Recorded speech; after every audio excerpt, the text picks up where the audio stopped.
Hello. I just drank hot orange juice and it was very tasty. Welcome. Yes. I just suddenly remembered, like, oh yeah, this is probably going to be a heavier reading. No contact or little contact. I am not sure what I have named this because nothing is no contact. We can't have no contact with anything. It's just what kind of contact. So let's get a card for each. You can go to the timestamps if you want to go to the pile selection part. But I'm not going to show the crystals yet with my hands, making them closer. I'm not sure why. It just kind of sounds like no contact, doesn't it? You have to wait. You don't have to wait, but you could wait. Okay, pile number 1. Whee! Pile number 2. Pile number 2 wanted to be over with pile number 4. Pile number 1 only gets shown after pile number 2 has been shown. That needs to go there. And that can stay there. Pile number 3. Oh, there is a collective too. Snake. And pile number 4.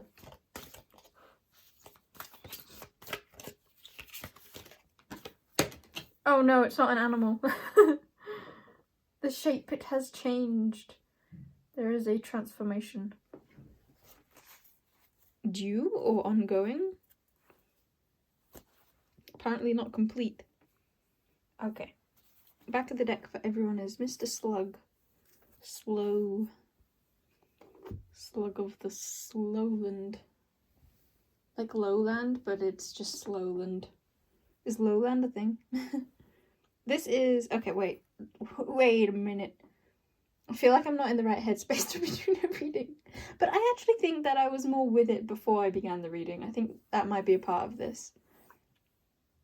A bit detached from my own shoulders.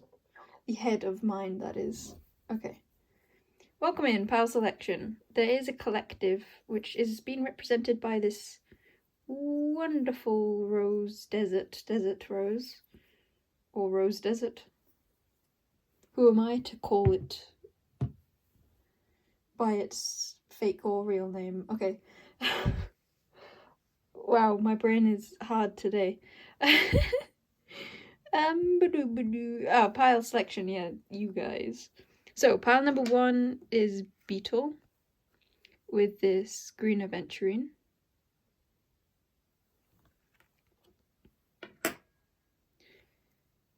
Pile number 2 is Fly with this non-attached necklace fluorite.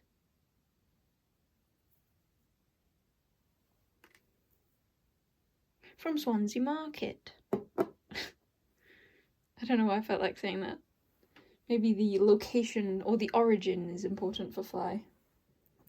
Pile 3 is Snake with this fluorite from a beach. I think the location is less important for this one. I just wanted to say it because I had said for the other fluorite where it came from. I wanted to differentiate. Is that applicable for this? Ooh, pile 3 has an interesting way of speaking. Okay, pile 4 is My Life and this aquamarine. I think there's something particular about it being raw aquamarine. I wouldn't always note that. And even if I would always note it, it wouldn't change that it is a thing. Okay. See you at your piles. Let's do the collective. The viv of the collect. Collecting the vivs. Vives. Collecting the lives of the souls who have deceased. Or the souls who have miscleafed. Or the bowls which have undreefed. Okay, suddenly I want to like look to my left, but like lower left. Some of you there might be like a television on that you're watching. Maybe that's just a confirmation for some of you. Or maybe that played a part in the no contact, like a sort of distraction. Or something to do with screens, maybe? Maybe it's no contact, but there's like a visual.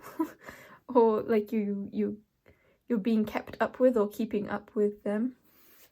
Oh yeah, I haven't really decided what like perspective to take this on, or like what we're doing. I really think there is something about this entire video which, I mean, it feels less here in this collective, but I think throughout the video there is somewhat of an essence of not really feeling grounded, or maybe being overly light-hearted. I'm not sure, but it's not here so much, so I guess I don't need to hone in on that yet. Which feels like it could be a message, like if it's not right here in front of you, maybe that's not something that you actually feel is helping you to focus on. Because sometimes it's handy to get a deeper look at the truth of a situation, or truth of others that we're interested in. But I think that maybe in your case, grounding more into yourself would be more helpful, or just bringing more awareness to your own emotions.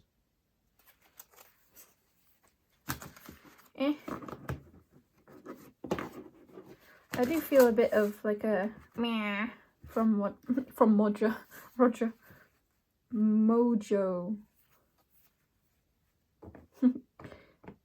Moja? Is that the name of Didac, their ship? I've got to start reading that again. Okay, let's get more cards. There could be a sense of apology coming through here, because I feel like apologizing.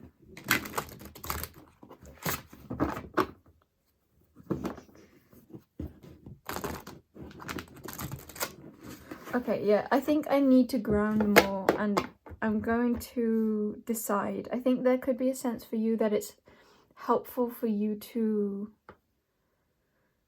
like lay a groundwork or create more boundaries, something along the lines of maybe a decision for some of you. It's like I'm wanting to say, okay, instead of keeping this reading open, I want to decide what it's going to be. I want to say like, okay, we're going to look at their perspective, or what's going on with, it's like making more of like an outline, bringing something more into focus.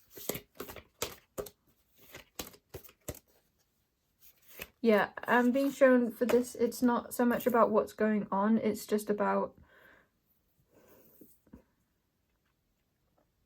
creating more solidity for yourself. Maybe some of you writing out your experience would be helpful, but I'm seeing it more like writing it and then putting that to the side, or binning that paper. It feels like more to the side than anything. And getting back to your own energy. I think for those of you here, you don't feel too wrapped up. You don't feel too, like, how do I explain this? Energy.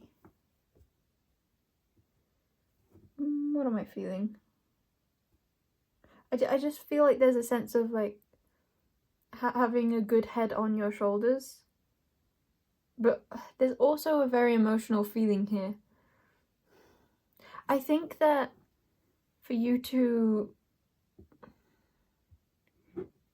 receive the peace that you're seeking, should this be applicable for you,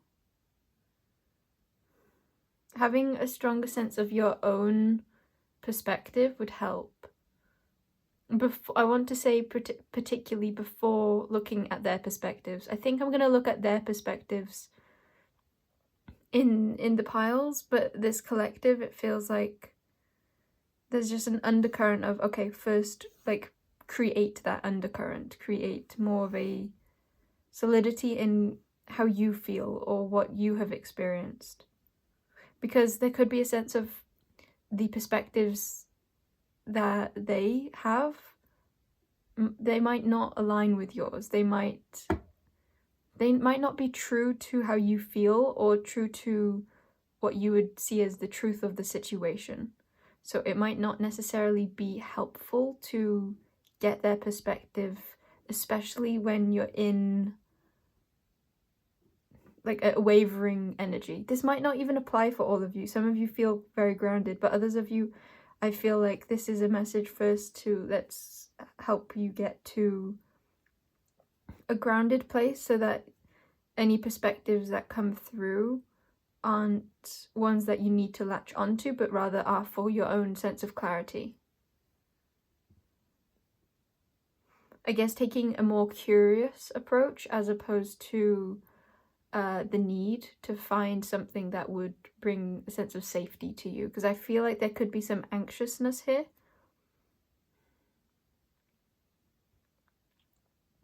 I want to say again for some of you, because some of you I feel like you don't even need to be here kind of feeling.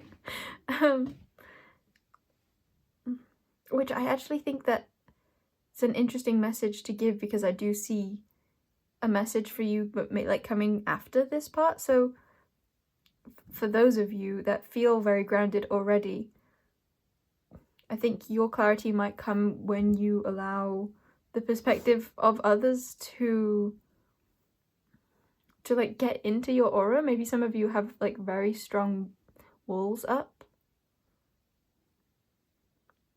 or I'm not sure, but I guess we'll get to that in a bit. There's a strong depth of connection here. This collective feels like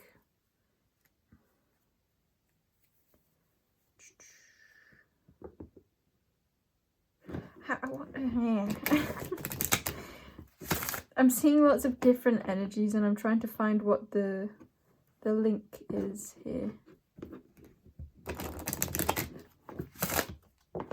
I think the link is the guidance to approach this with curiosity. And the awareness that this is or will be just a perspective. Their perspective.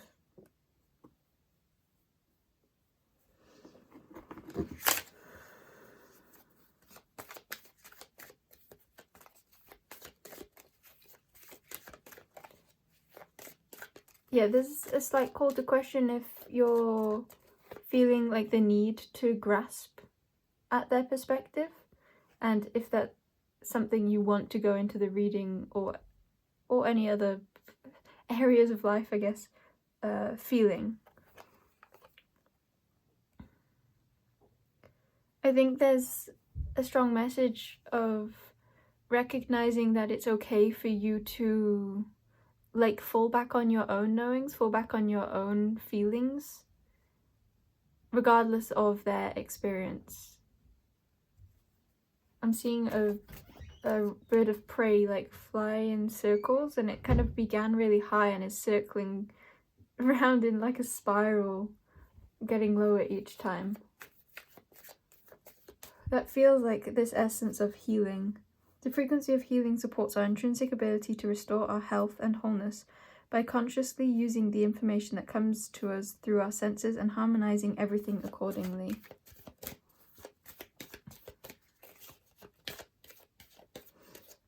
There's like an openness to hearing what the rest has to say, but what is the energy I'm trying to get at?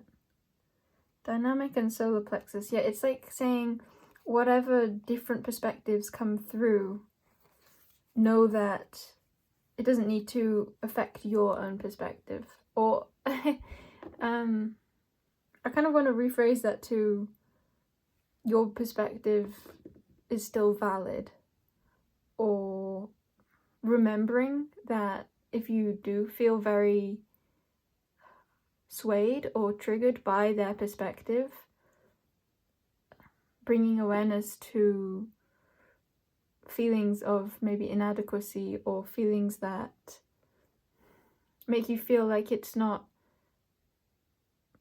okay for you to still feel the way you feel. I feel like I'm repeating things. Is that relevant here? Like repetition? Belief. The frequency of belief supports our sense of self-worth based on our gifts and talents and a strong connection to source. I guess I'll get one of these. Though maybe birds. I'm not sure.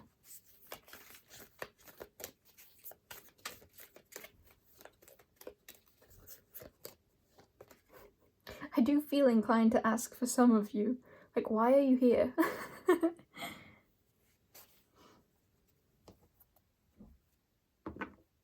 Could that be because some of you aren't asking about no contact situations or low contact situations? You don't have any of those in your life? I just felt like at least one person go something along the lines of, like, you got me. Well, welcome in anyway. I love you. Okay. Do I just like ignore you or what? Is that something being asked throughout all of this energy anyway? Do I just ignore you or what? Because this isn't about ignoring their perspectives, it's like that curiosity. But I think it's not even saying like, hey, try to not be affected. It's just bring awareness to how you are affected so that you can find a sense of like unwavering love. So that you can still feel like you like are remaining clear of mind. Yeah, I think that's it. That might be it for the collective, actually. It's a jumble, very much a jumble.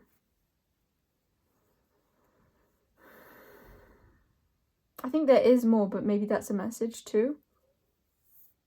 Like deciding that that's it, or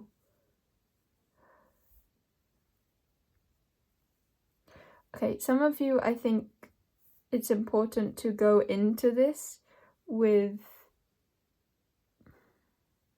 yes, an openness to how they feel about you or the way they see you, but perhaps with a specific intention. I think that's key here, intention.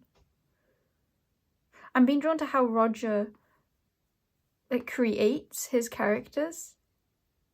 There's something here about creation for you. Like, what are you intending to come of this?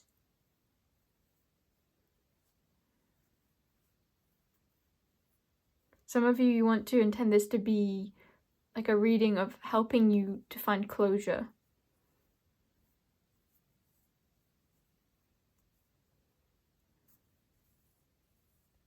Or helping you confirm your own intuition. Yeah, I think for a lot of you here, there's a sense of wanting a reflection of what you already know, as opposed to like gaining like extra paths forwards. Like a drawing back to yourself. See, I swear, okay, that's most of you in that more gentle energy, but some of you are just like munching on popcorn, just like, I don't know what this energy is, but it's really interesting. Very, very interesting. I'm curious which piles you'll choose. Maybe like some of your ideas of no contact or low contact. Yeah, because this is all perspective of what little contact really is. Have I named this something stupid too? Has that like brought in like a particular energy? Yeah, I was just gonna say like there could be an idea of like a collective of you who are watching of like no contact, as in like I haven't spoken to them for like an entire hour. Okay, I don't think that's gonna be most of you, but there is a flood of that energy here. Okay. Anything else I'm seeing? It's just like allowing all of this to be like flow on top of your already grounded structure. Allow this to be extra information, not like not changing the foundation of what you already know to be true. Anything, yeah. I feel like anything that changes your idea of what is true shouldn't apply to you. Like that should be brushed off as opposed to taken as true in this circumstance.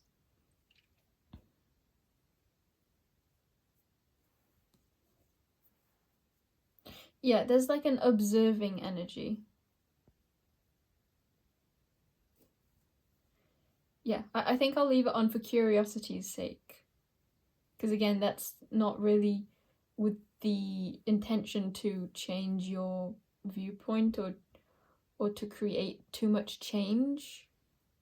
I thought I was using a different word than change, but I guess not. But just to bring more of that healing energy of relief. Of confirmation.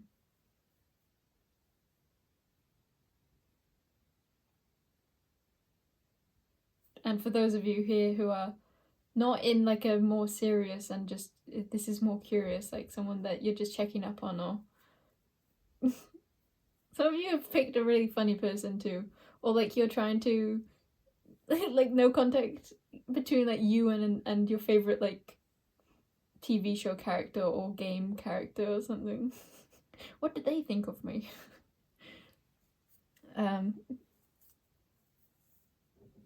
Okay. I haven't heard of them forever.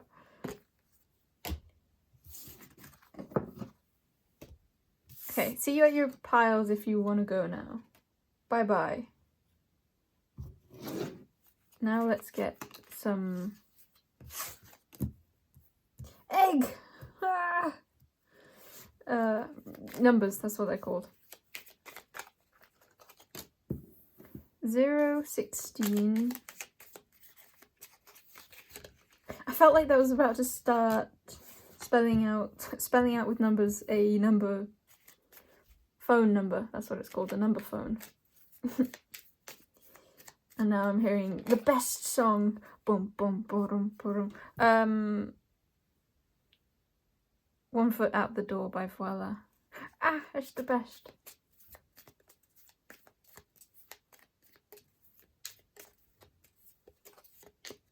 Do we want one more? No. Okay, 14. I mean 41. Whoa, that's a potent energy here.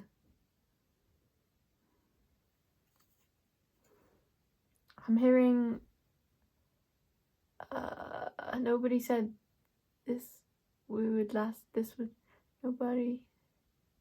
Nobody said that we would last forever by Louis Capaldi. A good song. Is that what it's called?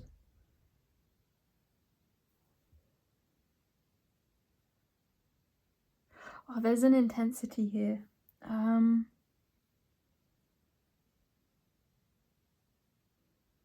I think there really is something about distraction, because I keep, like, I'm in more of this, like, delicate or darker, deeper, more emotional energy. But the thing I keep getting drawn to is, like, just an image of someone, like, eating popcorn with, like, a really, like, light-hearted, just not a care in the world, like, expression. Just, like, watching. I don't know what that's about. I'm gonna get some animal cards. Let's move these up too.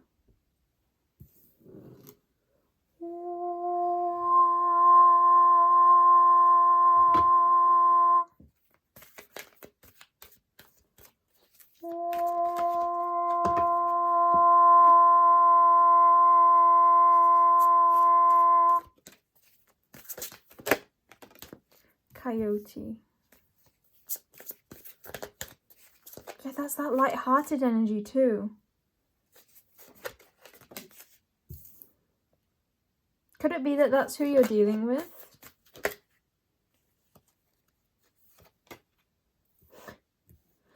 I just heard something along the lines of like, no hun, that's me right here or something.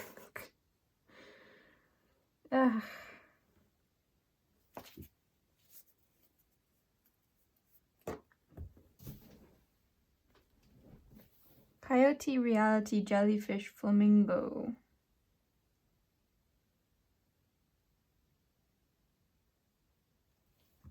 With Wolverine at the back and magpie. I just heard there's a jealousy energy here.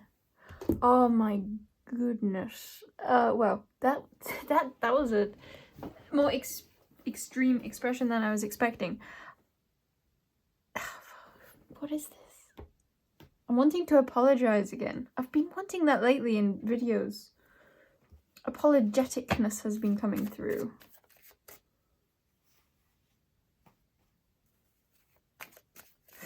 The reason why I did the, like, oh my goodness or whatever I said was because I was shown my old deck, Crystal Angels, and it is in my house. I just don't feel that it is mine any longer. So I could go and get it, but I don't want to. I wonder if, and that like instantly took me back to that image of the carefree person. And I really wonder if a lot of you are dealing with someone that you're really tempted to connect with again. Like with this Crystal Angels deck, I was genuinely considering it. But it doesn't align with what I feel.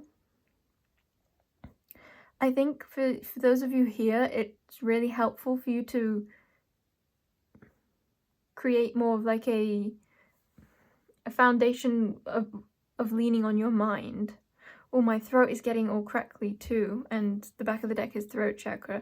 I think some of you are really wanting to connect with someone that you know that isn't really someone who brings like the kind of energy that you want into your life. Someone who maybe isn't showing as much care as you'd like. Maybe there's a sense of not fully trusting them or not feeling like they really meet you in the emotional realm or meet you where you want to be met at. Like a sense of like nonchalantness that you particularly don't care for. But there's definitely a strong draw there, because I was genuinely questioning going and getting that deck, but it's not like my emotions that brought me to being like, no, I'm not going to. My emotions are still kind of there, like I could really just go and get that, but it's like I have to be more solid with my mind of being like, no, I like using just the decks that I have right here. It feels like it's not even feelings. I think you're being brought back more into your mind, because I think that would help with your like discernment, not from like what do I emotionally feel like, but what do I know in my mind fits or is healthy for what you do want out of your life or for yourself.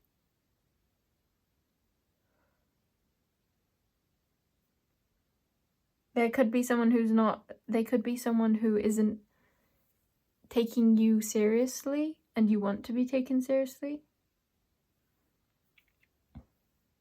They might express a lot of love for you, but not have that very grounded.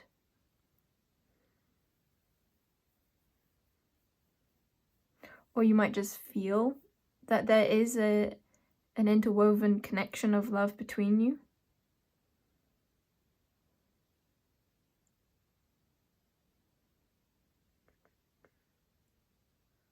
Yeah, this is calling you back into your own knowledge of the situation as opposed to feelings of the situation.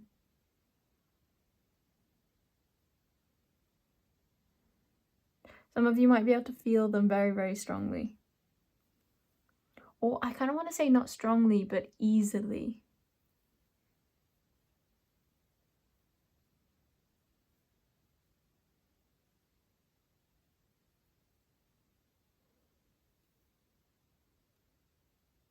There might be a lot of dissociation, either that you have with them or that they have, that you don't want the energy of.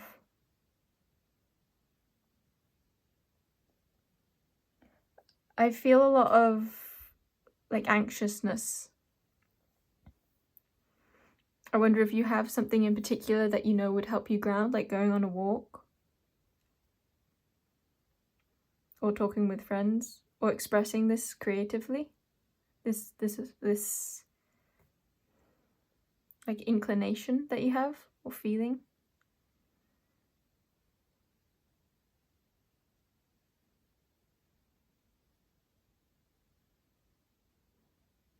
For some of you, maybe it would be handy to use this as like a jump pad of your own expansion. Because some of you are really close to like choosing something that you actually don't really want to be choosing, like in the long run. Like maybe this is something that you're thinking temporarily that you would want just for like the moment, and maybe you know that you would regret it, or you know where it would lead to, and that's not something you want.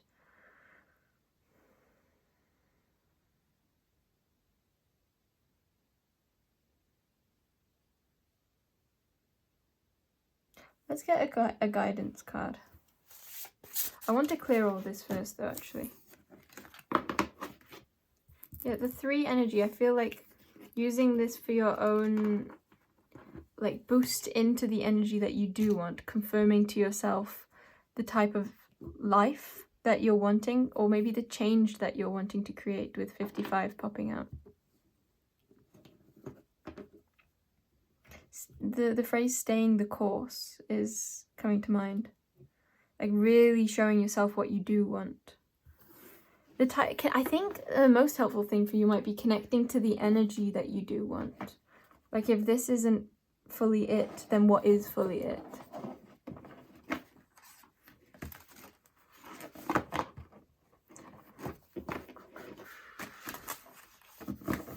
Opening yourself to like a truer fulfillment is what I'm wanting to say. Also, like getting back to the core, like why? Why do you want what you do want? Like for example, with me, with my decks, instead of focusing on like why not get the crystal angels, or crystal power deck, that's what it's called, crystal power deck, instead of why I'm not getting that, just purely focusing on, okay, what is the energy that I do want, which for me is a cleaner feeling. And that could be strongly here for you too, with getting the number 0 at the beginning. What do you want to be creating? What kind of environment? What space? What shape do you want your life to feel like, or to look like?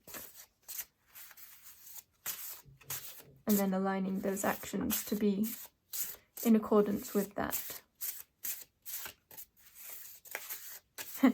Yeah, that 1 foot out the door song might have been how you were feeling. Like, I'm almost there, I'm almost gonna... I think it's both, actually. It's like you're almost there in the way of, like, you're close to maybe you would perceive it as giving in. And then also, if you're, like, on the doorway, then that's also 1 foot in the other side, like, towards that which brings most, like, change in accordance with the life you're wanting to live, or the energy that feels in alignment with you. For a lot of you, I think it could have to do with choosing energies that reflect back to your value, make you feel like you're being treated and perceived in the same light that you perceive and treat yourself in. Back of the deck is Flynn Rider. Okay, interesting. We have Selkie, I think. This is from Durarara.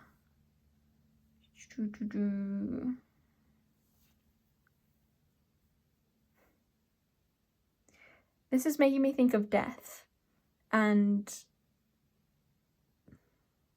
maybe a sense of being ruthless or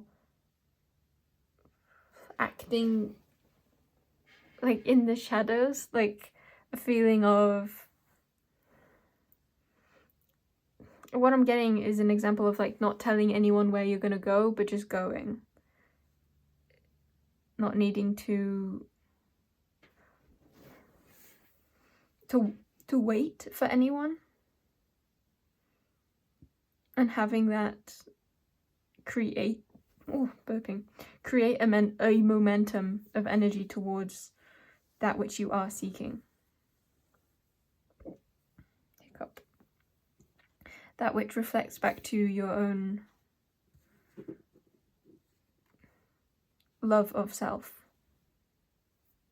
Okay, yeah, that was pretty simple. I feel like that was what was needed from that. Okay, I'm gonna get into the, I was gonna say one-on-one readings.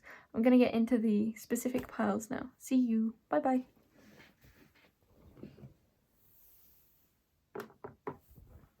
Okay.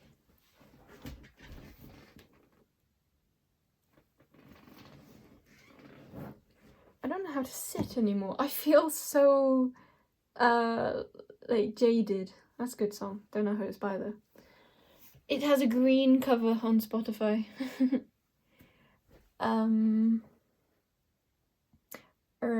Oh yeah, green. All the crystals are green. Yeah, I feel jaded because maybe I just needed to get that out because I can't think of what it was anymore. Oh yeah, that just pile 0, that really kind of knocked me off course. I wonder if that's what you've experienced with someone in particular.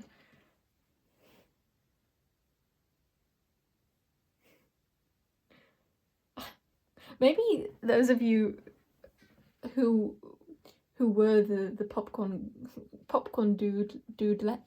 doodly maybe you were here just so that I could pick up on your energy and then relay that relay that message of nonchalantness to the rest. I swear there are that is a true energy. It's not just an example. Okay. Yeah, that took me out of it. I was feeling more with it, or more like, yeah, let's do a really good reading. I guess I felt more capable before, and now suddenly I'm like, I don't know if I'm gonna be able to get any good messages through. I wonder if this is what you've experienced, like feeling diminished, feeling like you felt good in yourself before maybe a certain person treated you less than, like not in reflection of that way you were feeling beforehand. And this is a drawback to that core feeling that you have of your own self. I'm gonna drink some water.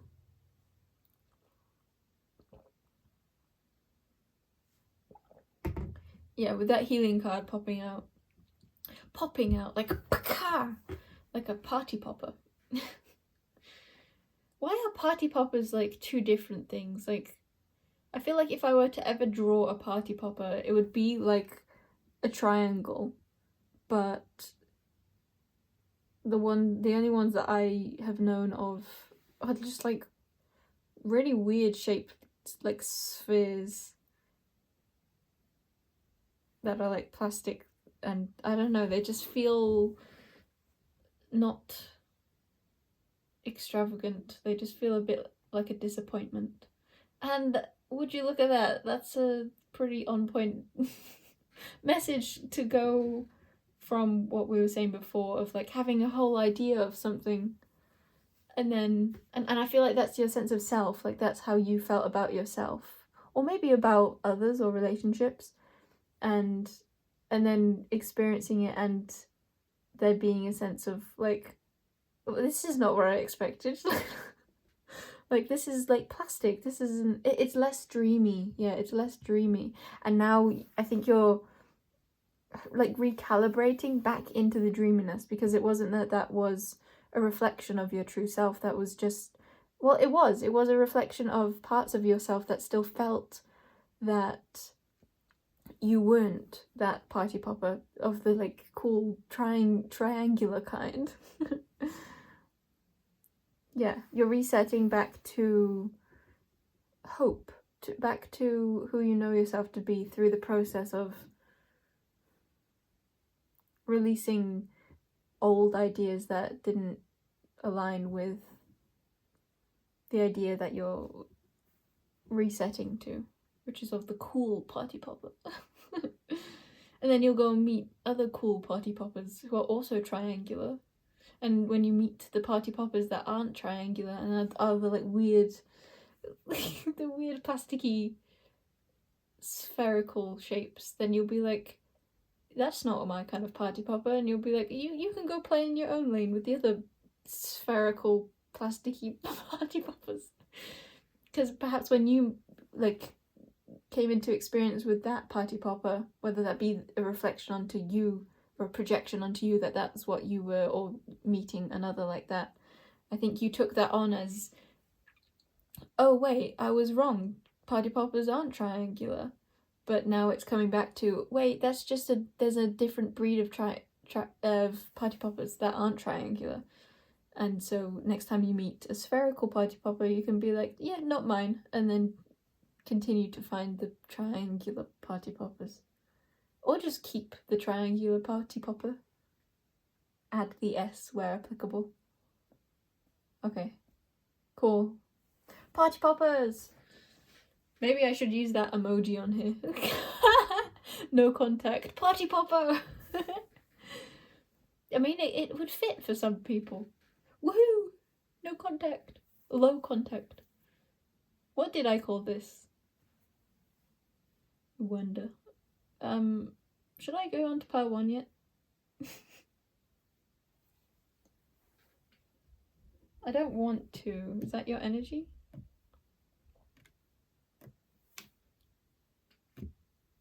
I feel better. Like I have more of a feeling of, okay, I can probably get messages. But I'm also still in the energy of, is it that I still feel like I can't, or what is this? It's like I'm not wanting to consider that I could.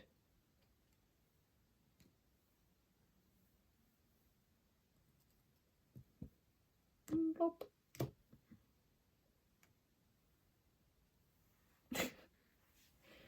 I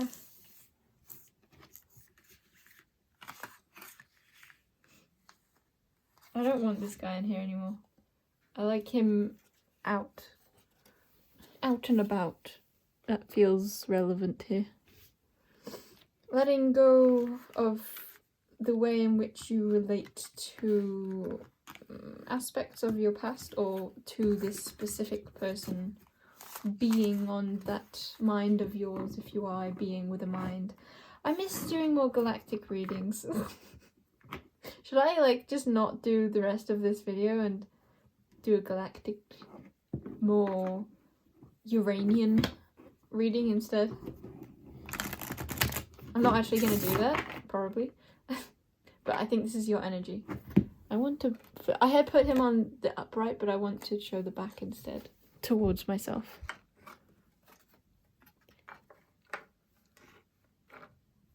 Home. That's nice. Okay, let's see if anyone wants to come through here.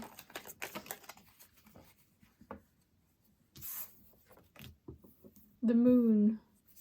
Yeah, you're in a time of healing.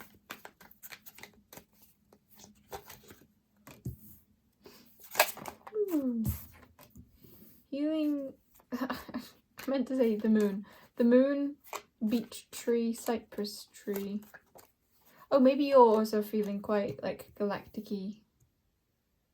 And we have Canis Major, a constellation.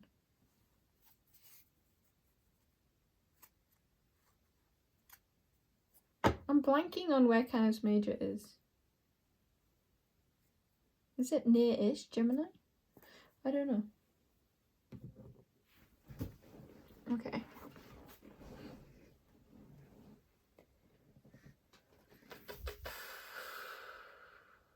Like, not near the links area, but like on the other side, maybe? I don't know.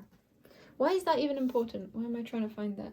I wonder if that's what you're doing. It's like you're trying to fit something in place that you don't really need or feel like fitting into place. I feel like you feel drawn into that, like focusing on, like, the Akashic Records is coming to mind, or higher learning. Your astrological chart, for a lot of you, could help you to understand what you're currently experiencing, or who you are and what you really want to attract, or that which you're really feeling like would nourish you to experience. Because again, if you've come from a space of like the party poppers and accepting the experience of the kind that isn't really you, or the kind that isn't that which you dreamed of, then what is the kind that you dreamt of? What kind of party popper are you really? Should we get a character card? What is Power Zero really? Saitama. One Punch Man. Defeat in one punch. Yeah, it feels like a sense of empowered. And Uga. Okay, there's like a... You guys have a nonchalantness to you, don't you?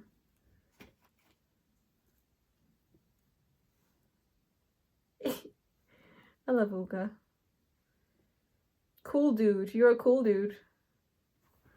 Dude spelled D-double-O-D, of course. Both of them are crossing their arms, but not in like an aggressive way, just in like a... I can't think of another word other than nonchalant. Oh, I like this. Okay, I'm gonna put these ones away, and we're gonna do a reading. Oh, my laptop did a ping. I want to get more on who you are. Who is the real you? I actually do think the word cool might really help you tap into yourself. I love being cool. I'm super cool. Can you tell? Ding ding ding. That's the sound of the right, that you got the answer right. Ding ding ding.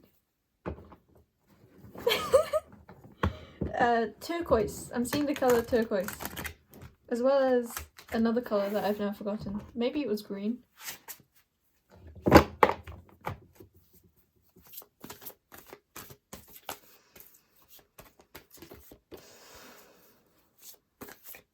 There's something so much about your power here. Hello again. Maybe your power of, like, I was gonna say vision, but I don't think that's... I'm thinking of magic. Maybe Hecate is an asteroid you'd want to look up in your chart. I just heard I just heard romantic prowess. Prowess of the romantic kind. I wonder if you've been in an energy of like feeling more in feminine energy, or like more of like prey, or I don't know, it's just a smaller feeling. And the truer energy of you feels so... It feels more masculine in its assertiveness. It's not actually assertive though, because both of these, it's like they're very much laid back. They're not forcing anything at all. Like Ulga is always like on the side. He's not like in the center. And One Punch Man is like a central character, but he doesn't really act like one, or it's like he kind of finds himself in situations as opposed to going out and seeking them. And there's just such a carefree attitude with both. And I feel like the energy that is so much more true to you is like being gifted too. Like it's a feeling of like knowing one's worth and having experiences of like feeling your magnetism, feeling that worth up here being reflected down here. I don't really like using the word worth. I just want to say like your own perception of self being mirrored back to you.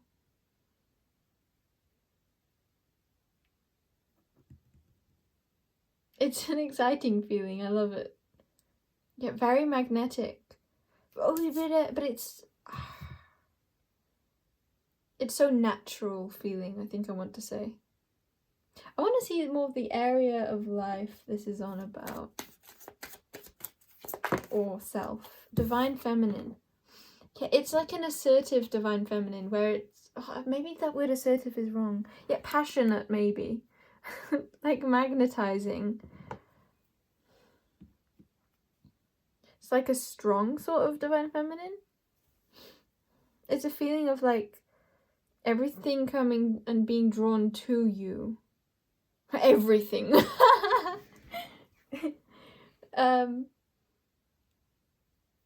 What to say? I think you might have experienced having felt like you needed to like instigate or create like reason maybe for people to want connection with you, or trying to...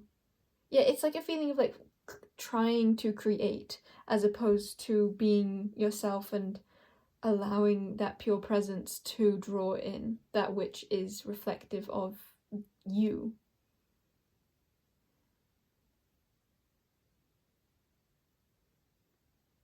The frequency of divine feminine supports our receptive, nurturing and soft side, allowing it to express itself openly and helping us to connect to our intrinsic understanding of our connection to all of creation. That open word really came to mind.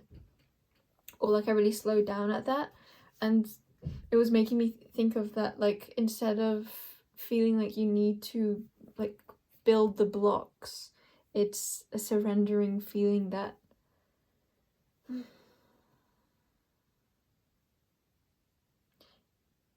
I don't know how to explain this other than like it's not anxious.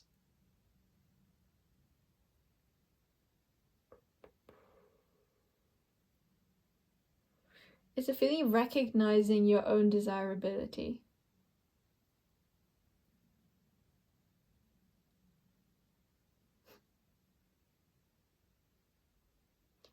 A feeling of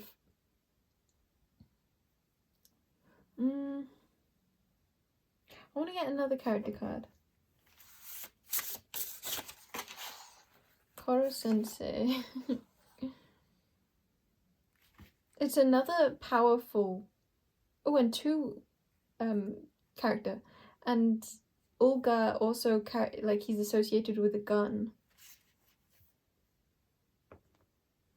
He's a good shot. And Koro Sensei is carrying a gun. What do guns symbolize? I'm thinking what was that called?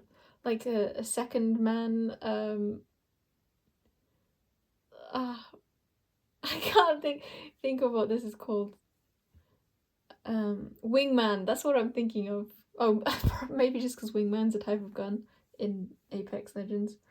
I don't know if it's a type of gun in other ways, but in that one game. Okay. Okay, there could be something about that type of gun, wingman. Yeah, it's like One Punch Man, because it's... even though it's a shotgun, I think, not a shotgun, sorry, oh, my mind is so blanking now. I don't know what kind of gun it is, but I just want to say, like, it's a small gun, but it does a lot of damage, but it's, like, hard to... I'm wanting to say it's hard to use. So there's a feeling of, like, you being... yeah, playing hard to get is this energy. Maybe that is your natural energy of more, like, aloof or more the word coy is coming to mind. More hard to get. But maybe you had resisted falling into that energy from fear that if you were hard to get, no one would get. And you wanted people to get. I feel like there's more about that gun analogy. I'm thinking about how it's associated with one of the characters in this game, Mirage. I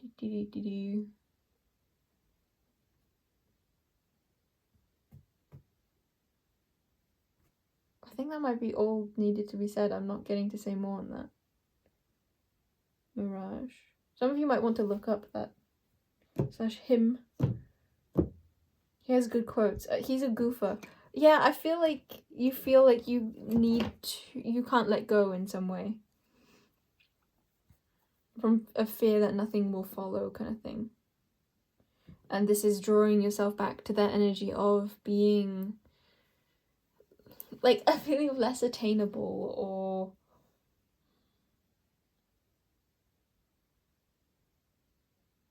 like more on guard. On guard! Do you like weapons or something? These are 3 that have to do with like fighting, and I'm not like a big fighting anime or I don't know. It just feels significant here. Battle. Maybe you like to conflict. Maybe you like banter, but maybe you're afraid, or maybe your style of communication or of play or of something to do with this, which feels like I was reading this all in like a romantic sense. I guess that does not have to apply. I forgot my trail of thought because I was on that. I feel like I can't read well. Am I just in a bad energy? In a sliding. I feel like you want that. You want to not be focused. You don't want to have to try. You want to feel more like in your own element of like laid backness. You want to be like chilling. Chill. Like being able to sit back in your chair and watching that, or feeling yourself, like feeling that magnetism, feeling the part of yourself that you know is so true to you, which feels so powerful.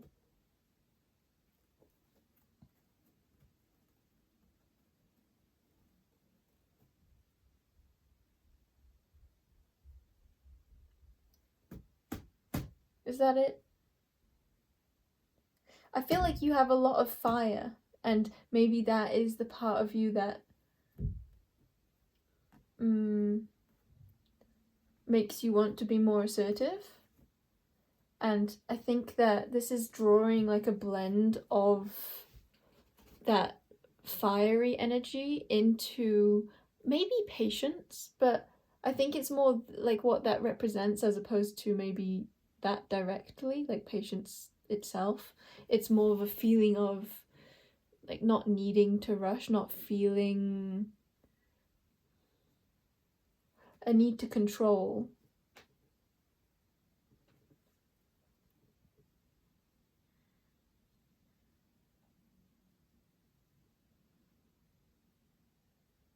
Yeah, it's a feeling of like knowing you are desirable. I'm also thinking about now, maybe that's not relevant.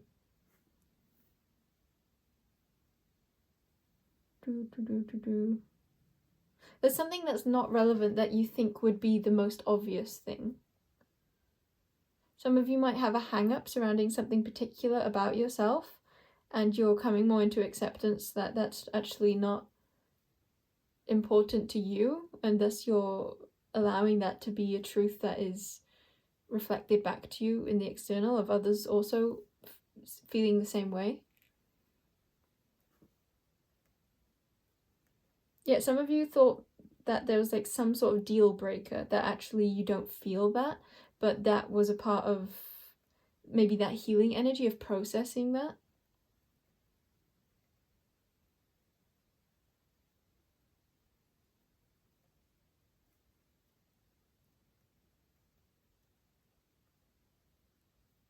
You might be quite active, but it's like an equal active equal.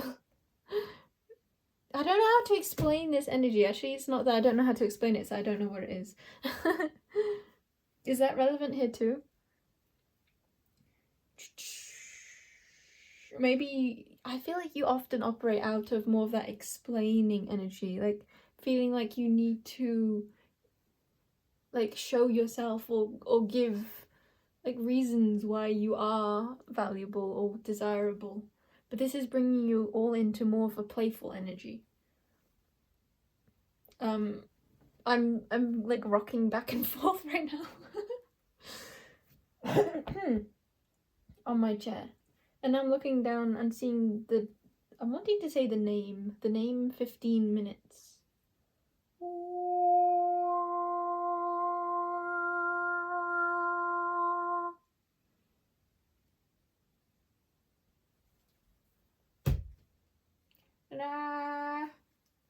This isn't the end of the reading. I can tell this is your energy that I'm in, but I don't know what to do.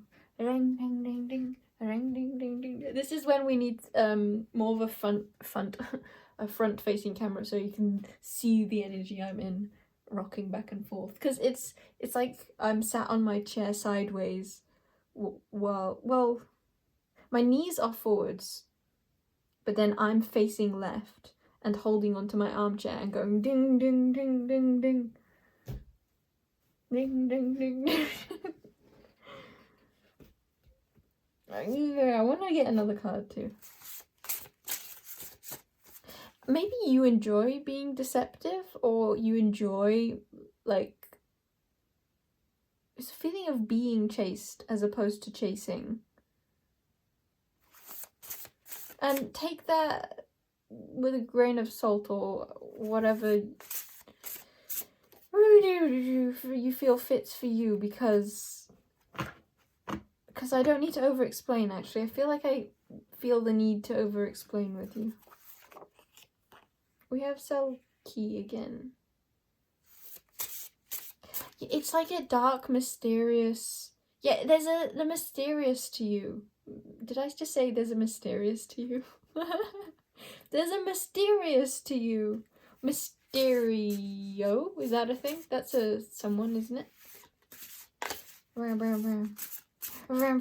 Yeah, I think you like maybe darkness in some sense, or a feeling of like more. There's two things about the moon now. This is Tsuki from Gintama.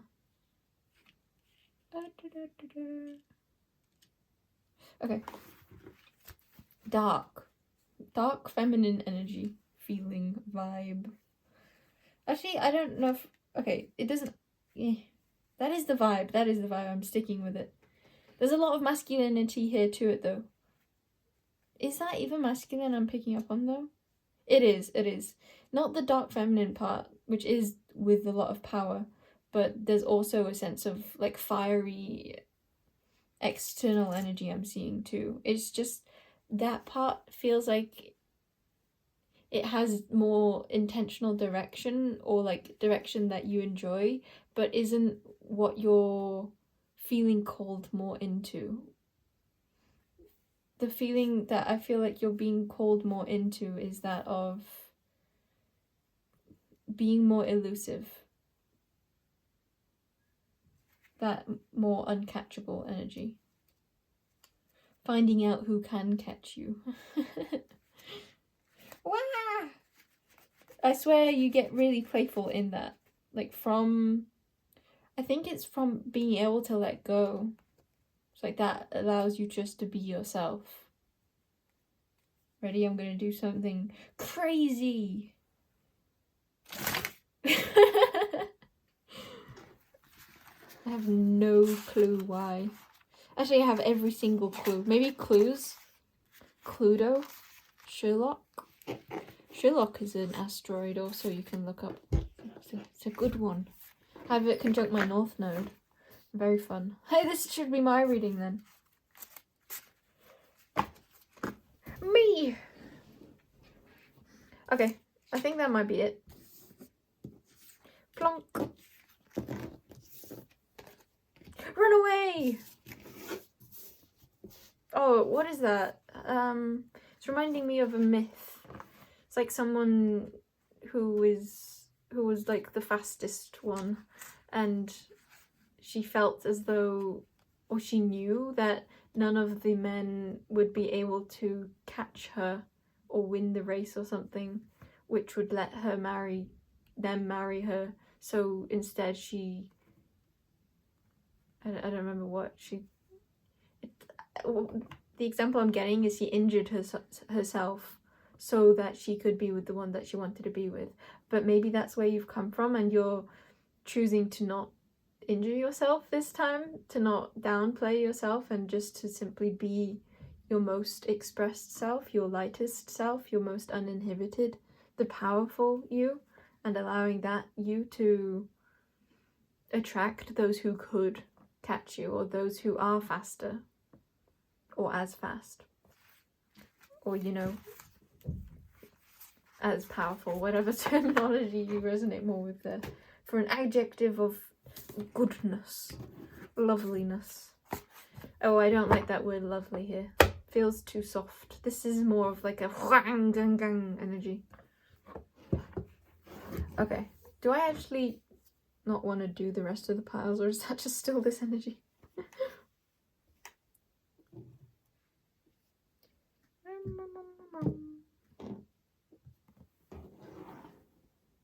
Okay, this could be in your energy, so I'll take you through it. My thought process. I'm wondering, do I want to do the rest later? If I don't do those readings now, what do I want to do? What do I feel like doing right now? I wonder if that's what you're being called into. What do I feel like doing right now? Because that's taking me back to that energy of instead of grabbing the crystal power tower, which is that that would be injuring oneself to get down on the level that deck is associated with in my mind. I feel like I need to over explain myself again with that, but I think that's still your energy. There's a sense of being allowed to be misinterpreted, or like allowing people to fall short, essentially, because it doesn't mean that they are short, it just means that they're not your idea of tall or large. Yeah.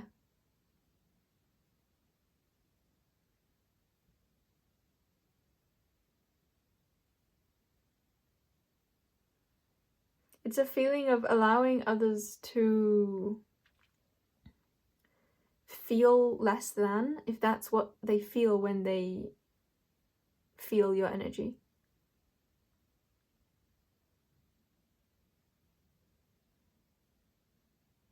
Not because they are, not because they're not either, it's just perspective.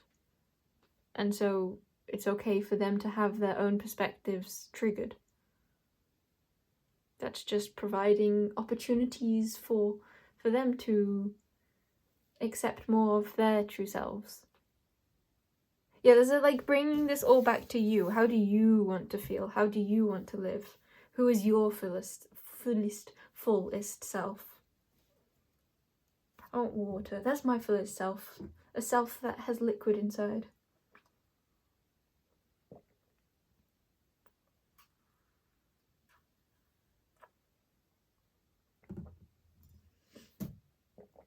Of the water kind. I'll fill up my water too also. Two also. Yeah, not just one, but two. Two kinds of two. Bang,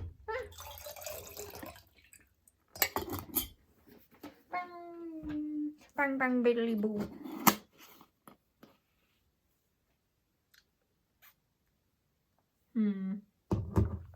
How long has it been? 1 hour, 10. There's something about like your own natural way of being is your own skill set.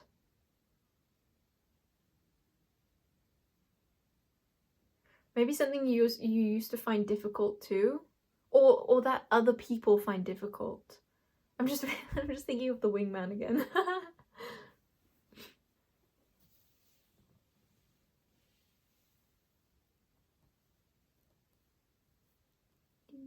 It's like leaning into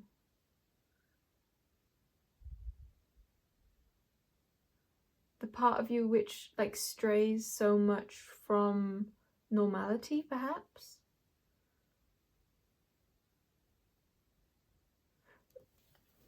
I feel like it's something specific for a lot of you, like a specific vibration that you have tapped into before that perhaps you felt like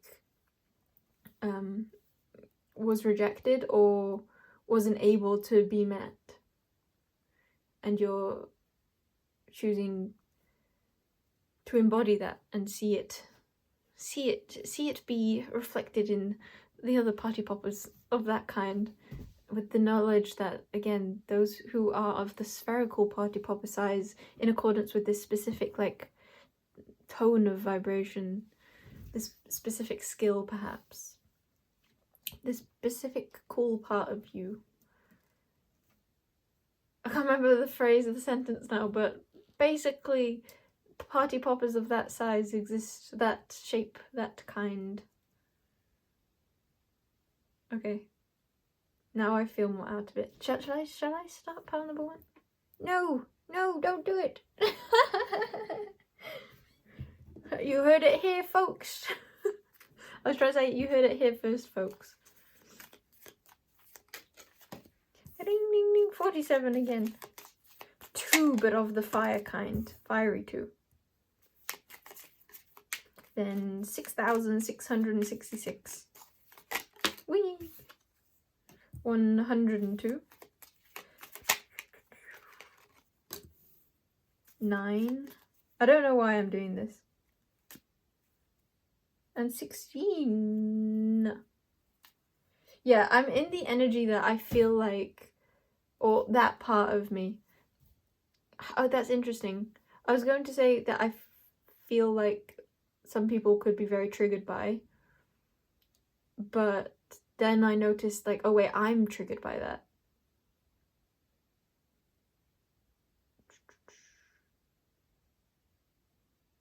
But now I'm wondering, like, is that actually something I am triggered by, or am I just afraid of others being triggered by that? And is that the real trigger for me? Do I actually not want to be that self that was expressing in that particular way? Or do I just fear being rejected for that?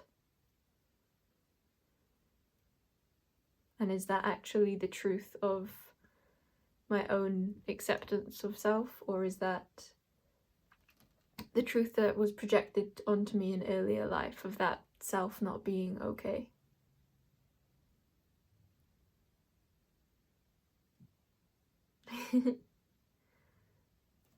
And I think it's the latter of that self was not accepted in earlier life for me. And actually, I quite like that part of me. I still am wary though, and I wonder if this is still in your energy. There's an energy coming through of try it. A feeling of maybe like, what's the worst that can happen?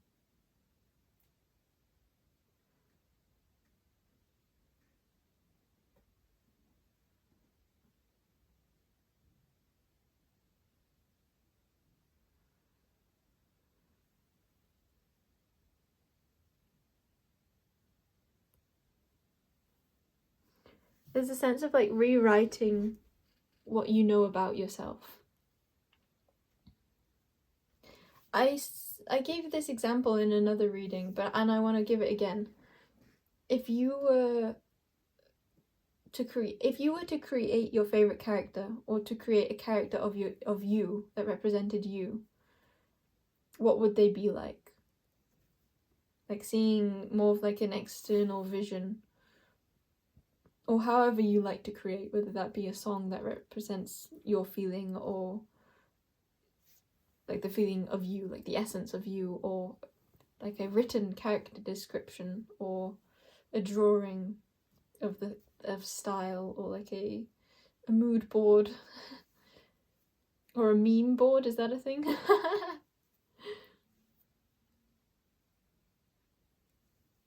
It's a feeling of like leaning into that which I heard, that which you crave, and now I have to insert the song "The Craving" by 21 Pilots.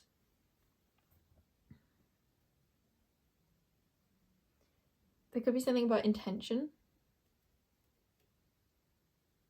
Ooh. Okay.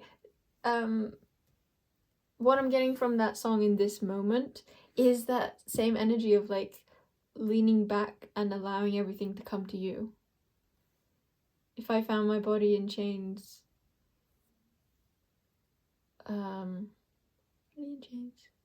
I'd lay down and wait. Yeah. Maybe you felt in the past like you needed to say more, and this is perhaps drawing your attention to how you might not actually resonate with saying more, whether that be actual words more, or more like expressions of being, or other ways of just more. Maybe you feel or felt in earlier life like you had to give more than you actually want to give, or show up more than you actually want to show up.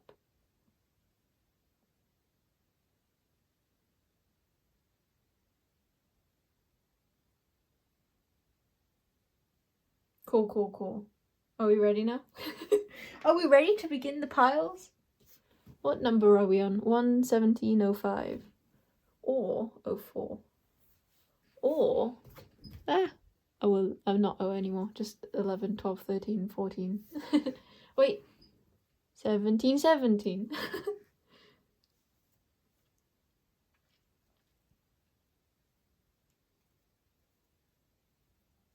You know what deck I will get at one point though? I think I will get, what's that called? I can't think of the name, but there's two of them. It's like Titans and Gods and Titans, and then the feminine version. I don't remember. I don't know if I will. Oh yeah, maybe it's just that I still really want to make my own one of those mythology decks, that is. But I've also been questioning, and I wonder if this is tied in with your energy. I've been questioning, there are so many asteroids and loads of the asteroids have like mythological ties or named after deities. And for a while I was like, oh, I could just make the deities on the back of these number cards associated with the asteroid numbers. But alas, I decided not to, and I have forgotten why. Is that relevant here? It's like something you wanted and you forgot why you didn't want it anymore. Yeah, that's the feeling right from the start or earlier in this, of like why I wasn't getting the Crystal Power Tarot. And I think that it's coming from a feeling of being so in your own element. It's like you feel good again. You're not being affected by energies that were once affecting you or bringing you down. And I think it's a feeling of like seeing everyone as you. But I think this is why there was that importance on like using the brain more than the like feelings, because I think you're feeling good. So it's like instead of acting based on that, it's more about allowing actions to come to you to reflect that.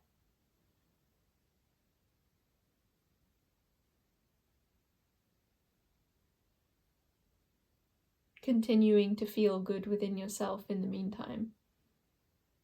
Something along those lines. Okay, I think I will actually get into pile number 1 now. Okay, bye-bye, collective. That was fun. It's just a pile number 1. Okay. Reset.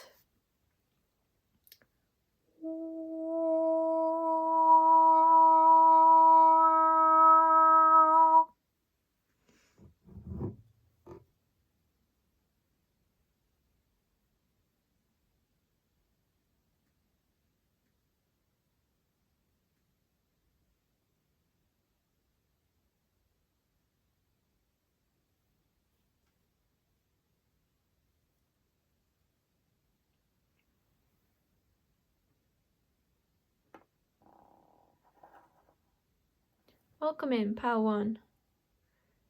I think there's a feeling of finding this really difficult. This doesn't feel like a light-hearted check-in for you. This feels like something that really has had an impact on you. Let me just... I should have started this later.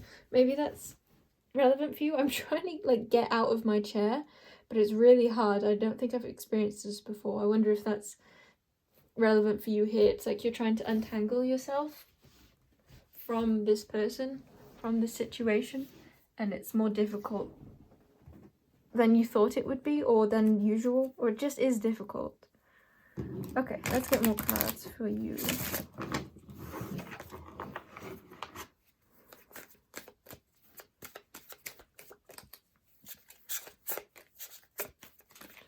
The main thing I'm seeing so far is I feel like you have a lot of love for them. This green aventurine feels very nurturing. It feels very like a soft caring. There's so much like heart connection here. Okay, so we have sweet chestnut. Yeah, I feel like they hold a really like delicate space in your life. Okay, I'm gonna be, you know what, I'll actually put these away and do A and B style for you.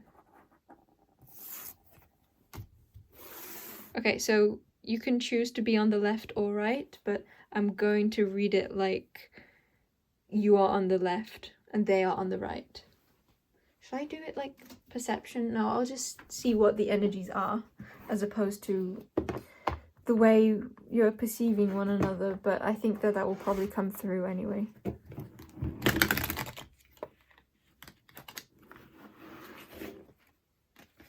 Okay, let's get you in this situation.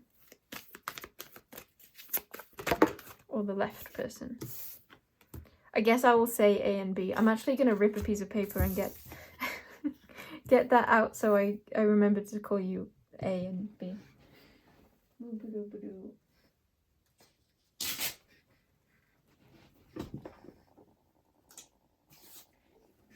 Interesting. So my paper ripped not cleanly off, even though it's a really easy one to rip cleanly off, which feels like this. Something that didn't end very smoothly.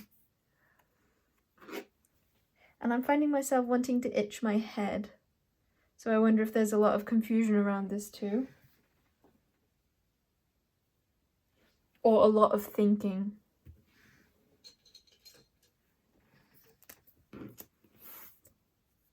Okay, we'll use this for you. A. Actually, they can be this. They could be the weird, like the off. What do I call this? I don't know.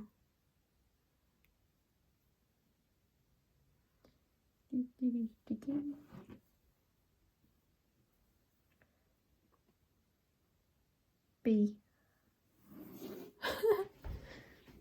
Put that. Yeah.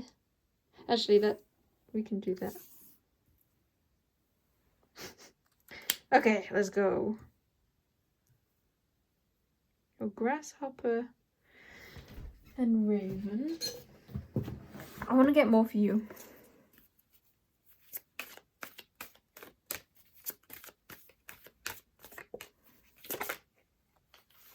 I have a strong like inclination to really like fill you up, or like I really want to feed you love right now. Make you feel really, really cared for. I wonder if this situation kind of took that out of you. Made you feel less loved. And this is the invitation to allowing that love back in. Turtle, resonance.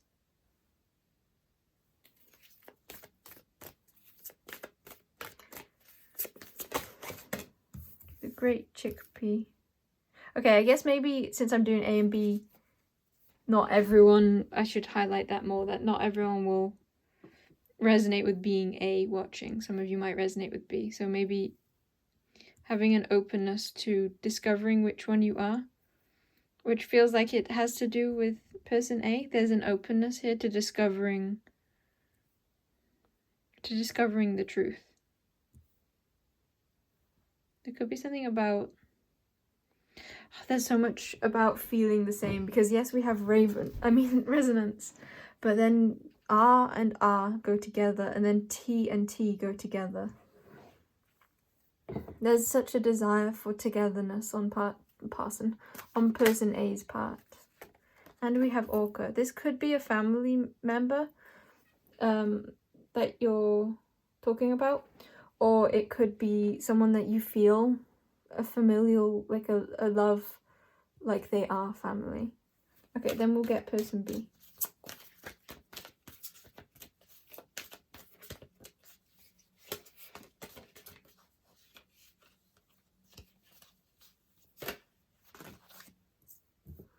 We have dragonfly, ladybird, mouse,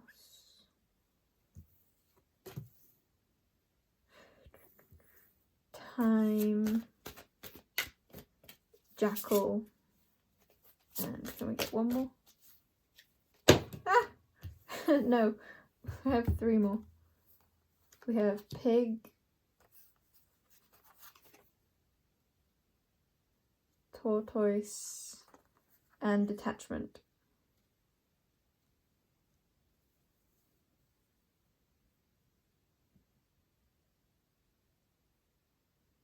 How is that looking?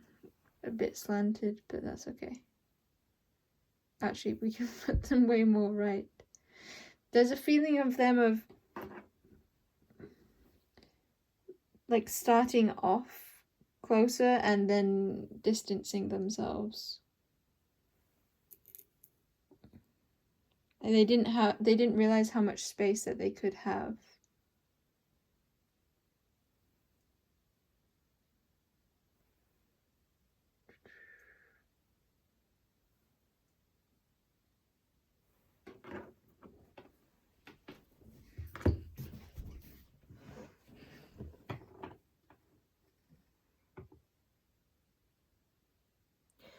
On the right, there's a lot of emotion going on. On the left, there's a lot of resonance. There's a lot of comfort on the left.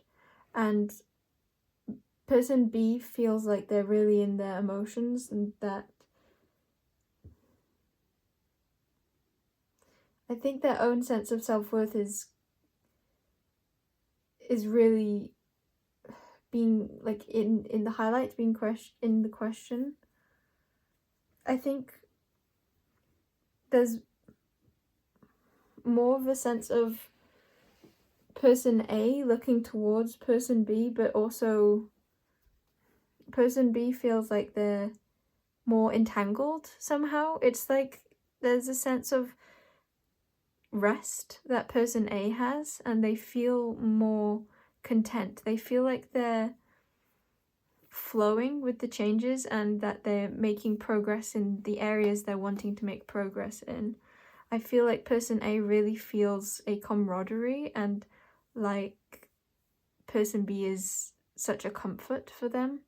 I feel like there's something very like unique about person B that person A like treasures. I'm getting the phrase like I could pick you out of a crowd, or I'd be able to point at you like without seeing any faces. Like I just know when you're around, or I just feel you, I know you. I love you. There's a strong feeling of like person B being like no other to person A.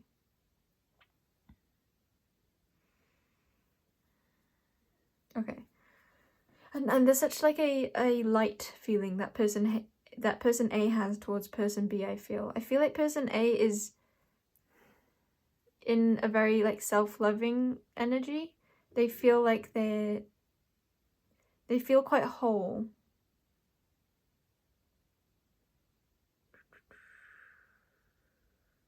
It feels like they've been on a journey of like gathering parts of themselves, and they feel quite divinely led.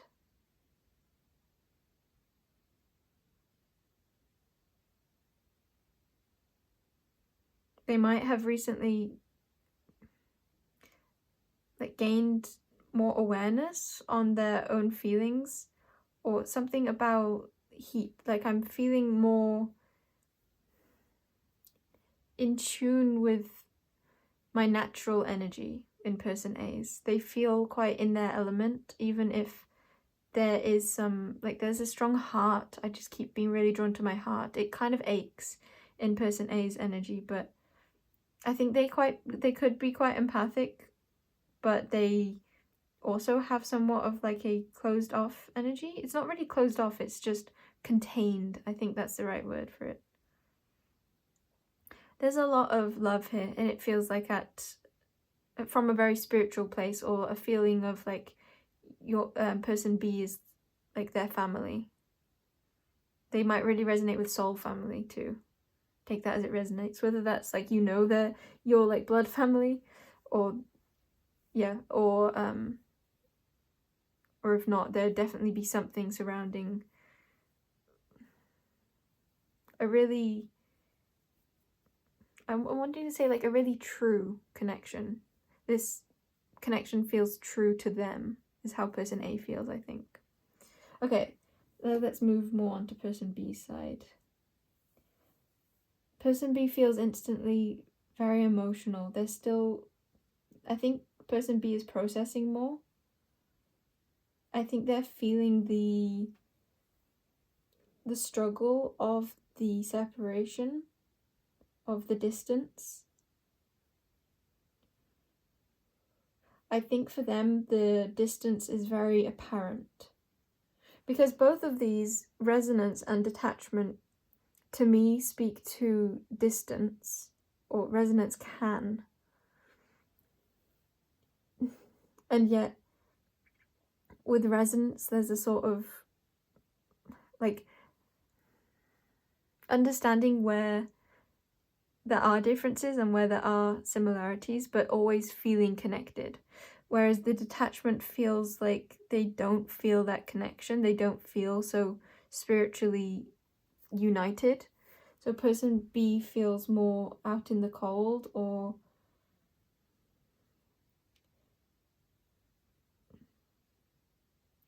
they're more in pain.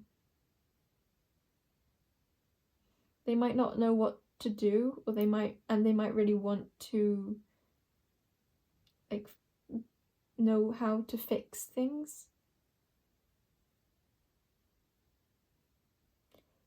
There's a lot of similarities between both of them, I want to say, also with having turtle and tortoise. And both got like a relatively similar number of like animals to the weird cards of mine.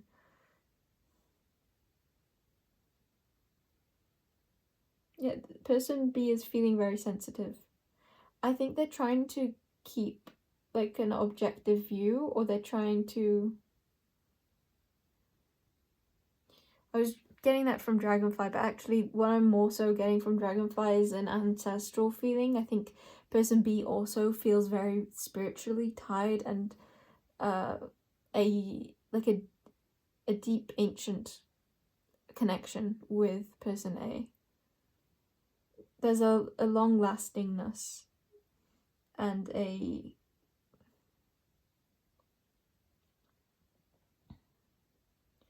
it's a feeling of home. Both have a feeling of home together.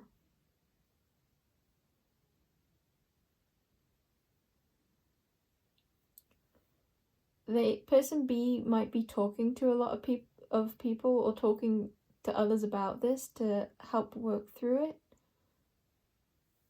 I'm seeing the ladybird a bit like a speaker, but the speaker isn't going out to person A, it's going out to in the other direction.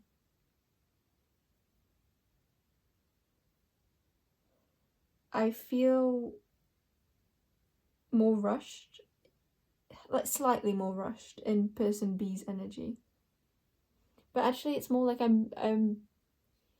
think maybe person B's natural inclination is to rush more, but I think they're slowing down. I think in order to understand, they have wanted to slow down.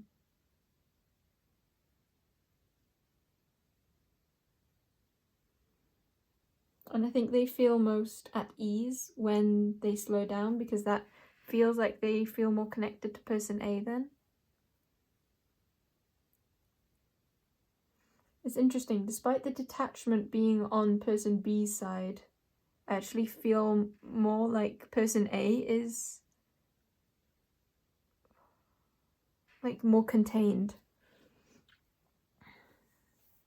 Person B feels like their energy is a bit more dispersed, or that like they'd move around a lot more. It doesn't have to be physically, but energetically, person B's energy is a lot less grounded, I'd say.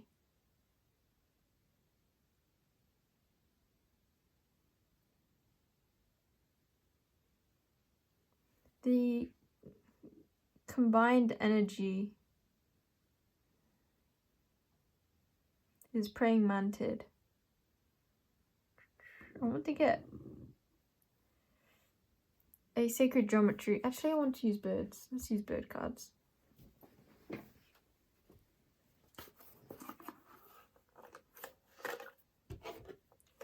Let's get some for each person and also then to combine.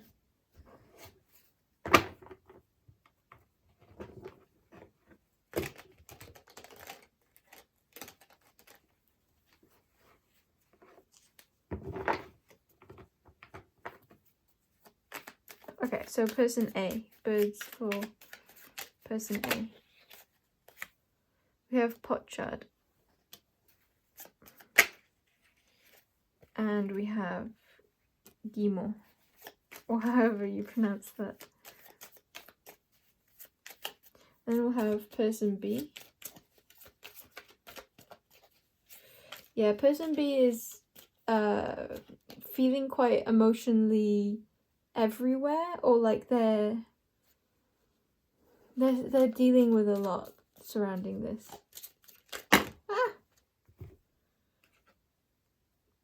It does feel quite like that, quite spiky. Like energy is like, it feels quite uncontrollable.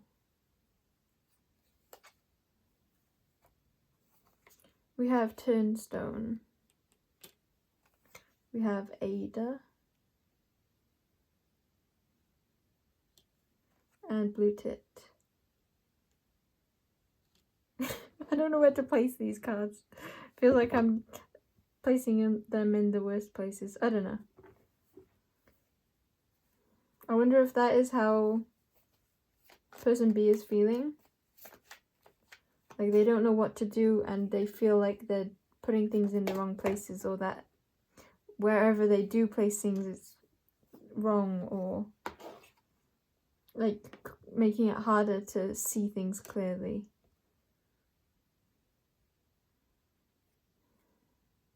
Nightingale. If there was a recent conflict, despite that actually, it just feels like person B is like walking it off, that kind of energy. Like they have a lot of fire, or that there's just a lot I was getting loads of water to start with though. I think person A feels more like a cross between earth and water, and maybe air too. And person B feels more like water and fire.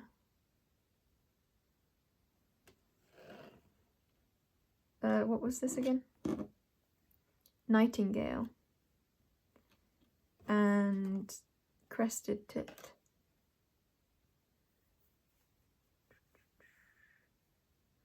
And nuthatch at the back of the deck.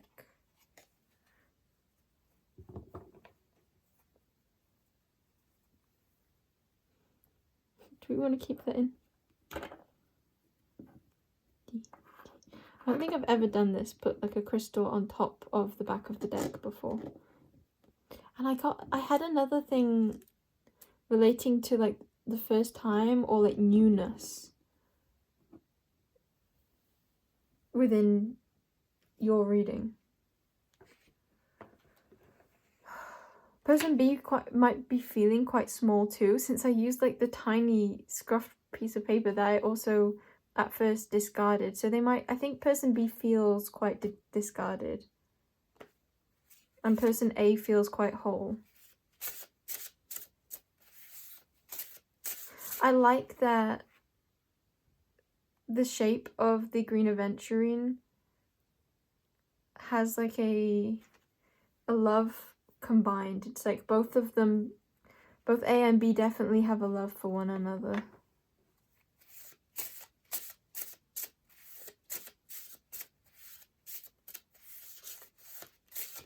Okay, let's get a character card for the left. We have Flynn Rider, Hikari, and Tsuyo. And then there's a confidence that person A has. And person B, well, like they've gained a lot. Like I said at the start, it felt like they had been like collecting parts of themselves. It feels like they've gained a lot of self-awareness through this, or they felt like they have like come home in a sense. I think it's very much like an integration of all that they had experienced with person B, and it feels like a releasal of that, and so there's not like a tug of war going on with person A. They feel quite contented. I think there's a bit more of a tug of war going on inside of person B.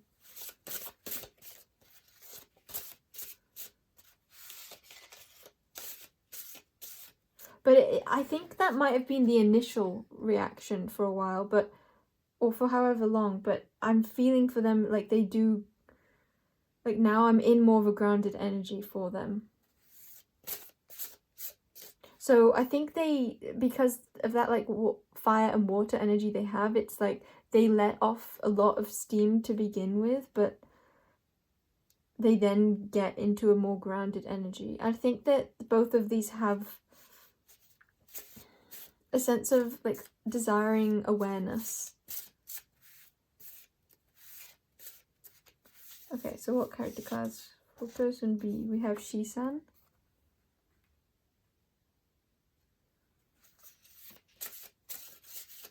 They might feel like they have to wait for confirmation of sorts, or like they can't be close, or they can't make certain decisions. Because I got the first message of Shisan being, I think that there could be a lot of like adventurous energy with person B, but then I felt like I couldn't say that for whatever reason, and I felt like I had to wait until I'd get confirmation of like another adventurous card to be able to say that. So I feel like they would second guess themselves, or they just feel like they need to wait for person A in order to initiate communication, or in order to say what they want to say, or maybe even feel what they feel. They feel like they can't feel that until they know it's reciprocated, or until they know that's okay. Yeah, there's a lot of pain in person B's energy. They're processing a lot.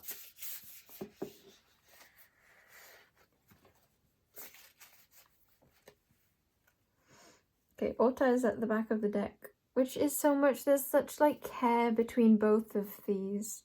Both of these definitely have like an everlasting love and a desire to care for one another.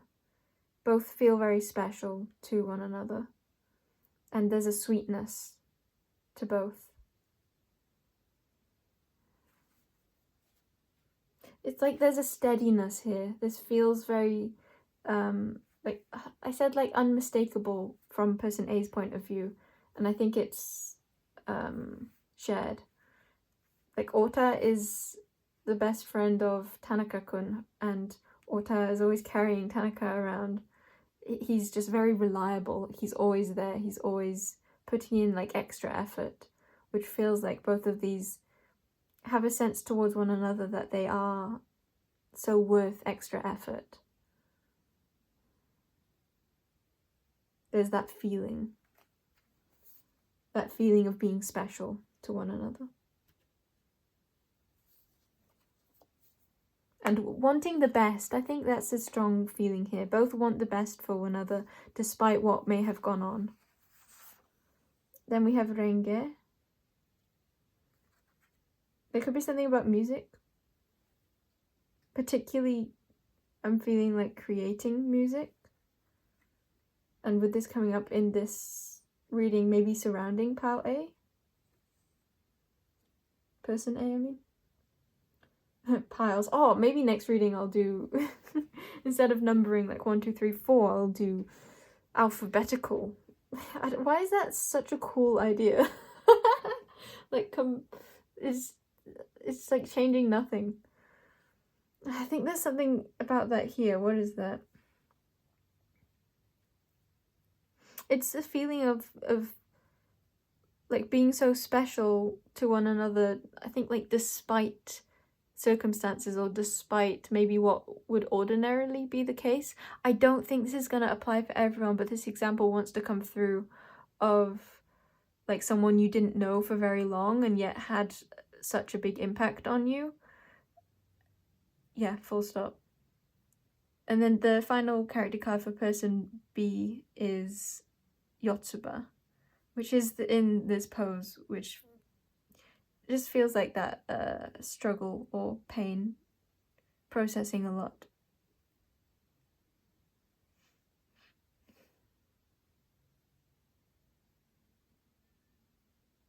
Interesting that we kind of have like Renge with her hand up, like, hey, I'm over here. And then person A's is like also has the hand, which again shows that there's like so much love between both, or so much like I feel very close to you feeling. But with person A, it's like their hand is in a peace sign. It's like it's more surrounding themselves. It's more a contented feeling.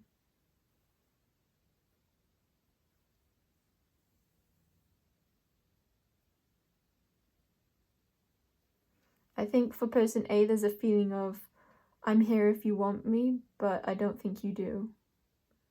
And person A feels... I think person A feels more at peace and like they have let go.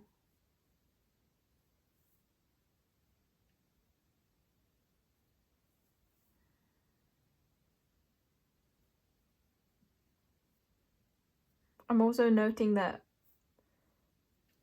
person A's is all coloured in. Even the top one that looks black and white is actually painted like a little bit cream. And the way I was drawn to that was how I was thinking, what is this Flynn Rider about? And I thought of how that's like a counterpart energy to me of Flynn with Rapunzel. And I got maybe a feeling of like they feel that they are like a puzzle piece to them, but to person B, but that person B isn't showing that Rapunzel. Person B isn't showing the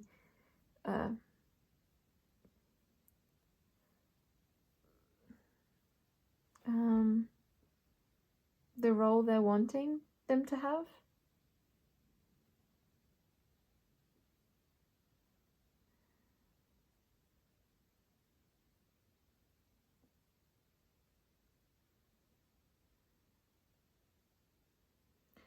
And also being drawn into, I was being drawn to the yellow that these like hair parts of Renge would be on person B's side, and then I was seeing the hair like accessories of person A's is also yellow, and just thinking how there's so much interconnectedness between both. And even we have a black and white bird on each side, more of that like balanced mirroring energy. And I'm seeing the oak tree in the background of this card, of the nightingale, which feels so like, this is rooted. This is rooted, this is grounded.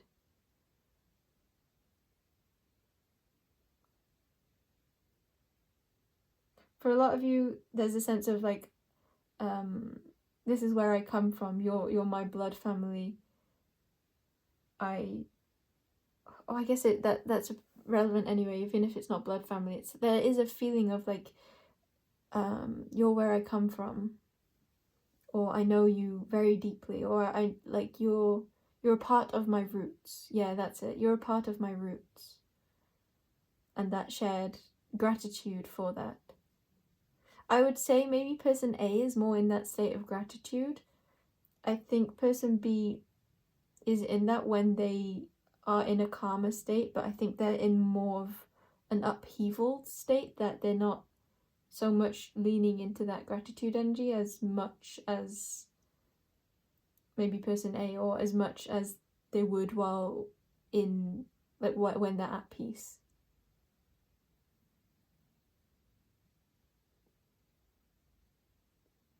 Yeah, I think that's it. Pile number 1. If you want to look up the birds, their symbolisms, they could be significant, or any of the characters I mentioned. Or animals, I guess, too. Yeah, I'm going to leave your reading there. Bye-bye.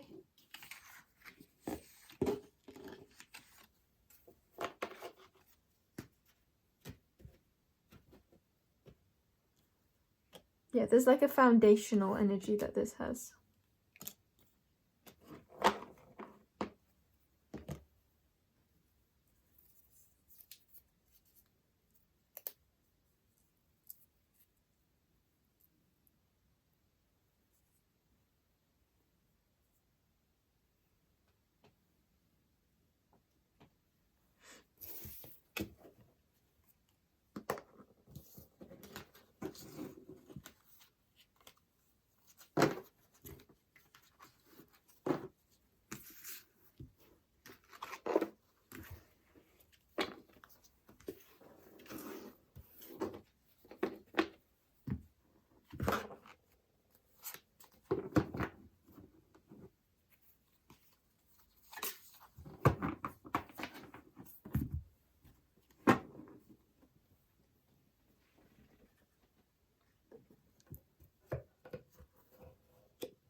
The silence also might be very, very apparent to both of you. There's a feeling like you really notice it. You really notice the difference of having one another not there. Or not speaking. Or low speaking. I feel like this... Actually, I can see it going both ways.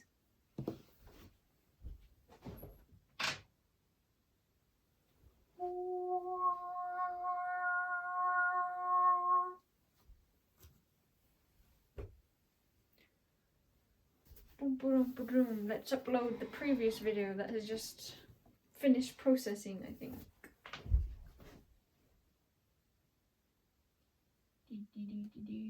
Close. And public. Publish. Cool. And cross off.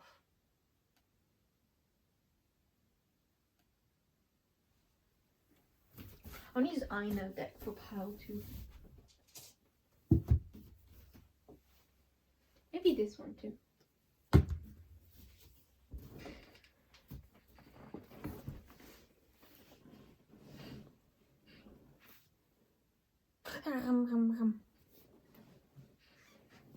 My chair has been moved. Hey, yeah. Hey, yeah.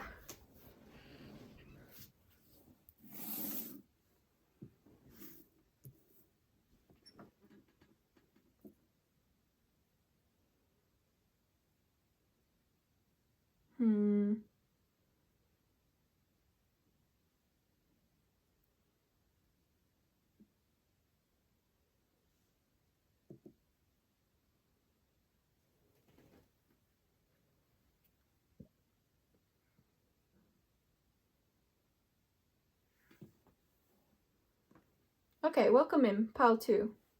I think perspective is an odd one for this. I did a person A and person B style reading on pile 1, but I don't feel that for you. And I'm curious why. There's something particular about like the way that this reading wants to be structured that feels really relevant to this connection. I'm going to start with some, let's move that out of the way. Some character cards from this deck, which has barely any imagery, and then I'll put some other cards on top. I don't know who, I was trying to get at, like, okay, is this like gonna be their perspective of you, or like their energy, or your energy, but I was being drawn to not honing in on any one thing and just reading what comes up. So we have Lishi. This is a mother figure. Very creative energy. What I'm getting is that she cares for others while also also retaining a strong sense of self. Maybe teaching that which she loves. Then Mikizaki. He's one of the best characters. Mikizaki is very inventive. Blonde hair could be significant. Back of the deck is Nijo. Okay. Then let's use this deck. And Lyoko is the child of Lishi. Okay, this is interesting. I'm kind of seeing like Mikizaki acting like the child of Lishi, but Lyoko is the child of Lishi. So there could be a sense of...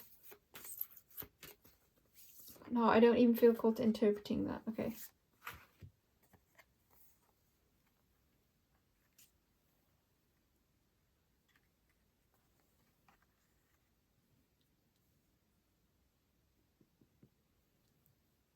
Is that in view? Yeah, a little bit.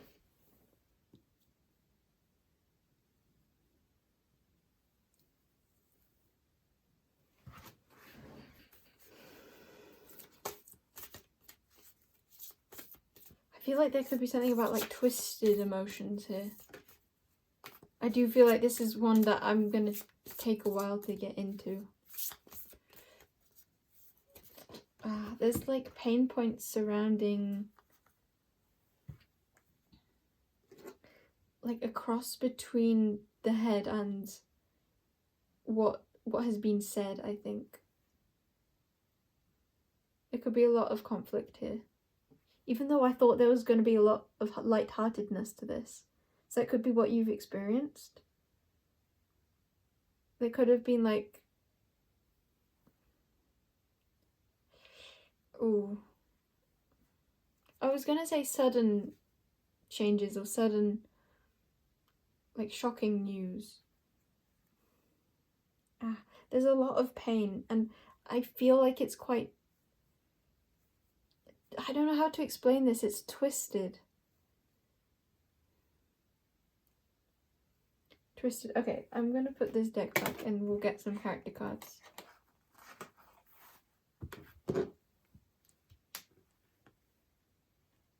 Oh yeah, fluorite can also talk about the mind. Forgot about that. Okay, I want to use these ones now. Whoa. Yeah, interesting. So I'm taking the 3. These ones came up first, but I'm not taking those ones, though I will glance at them. The ones I'm taking are the 3 that would be like the middle. Back of the deck now is the blank card.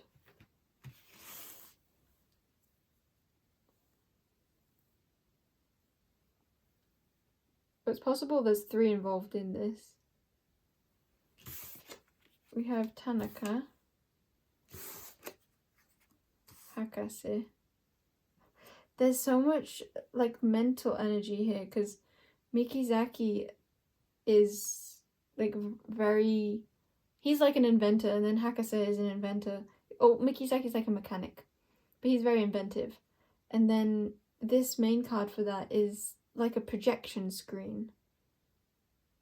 So very much like a logical approach to love. And then this one is Kanata, which is the most color. Ryoko. This feels like the object of love. There's something around empathy with the final one. Maybe about transformation too. They might be very scattered in their energy, or they might appear to be that way. I think this is 3 people. If there aren't 3 involved, then I might click off the reading unless you really feel drawn into this one. Okay. Let's get runes too. And let me look at... Yeah, those are all in shot. I want to get a clarifying card.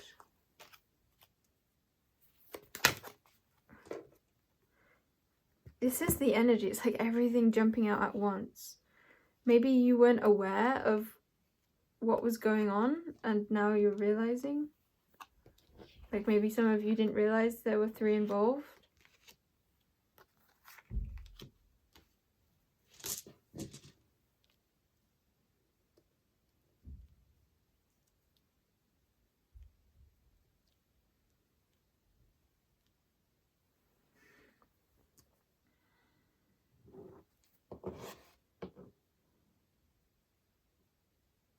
I think there's a sense of like the middle party having maybe like projected an idea of love that wasn't really the truth, or was more of like an idea as opposed to reality. Because this is a projection screen, it's not the actual image. Then the third one has a lot of, actually I think a lot of peace, despite what it looks like. They feel more unbothered, even though, again, I kind of want to say that's kind of shocking to me. Like, how are they unbothered? They do just feel like that, though.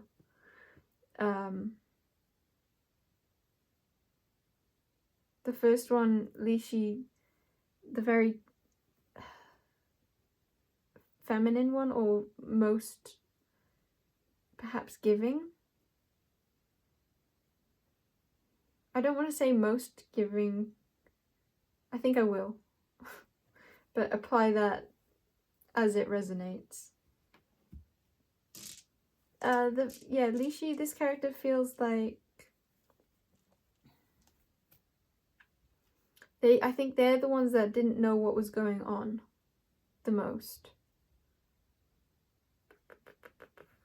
They're showing up as Tanaka at peace. I kind of feel like they didn't know that there was any reason to not be at peace. What if this is... I'm just thinking about situations where it's very much like applicable to have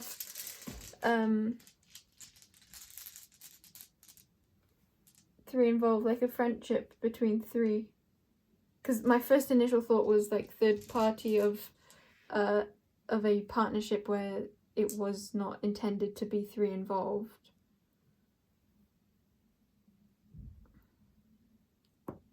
I'm going to try and leave it open for interpretation.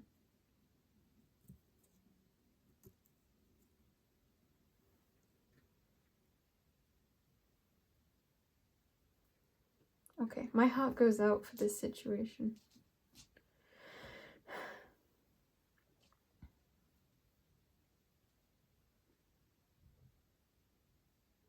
I feel like Lishi, this character, feels like they can't do it. They feel like they're struggling and like they want to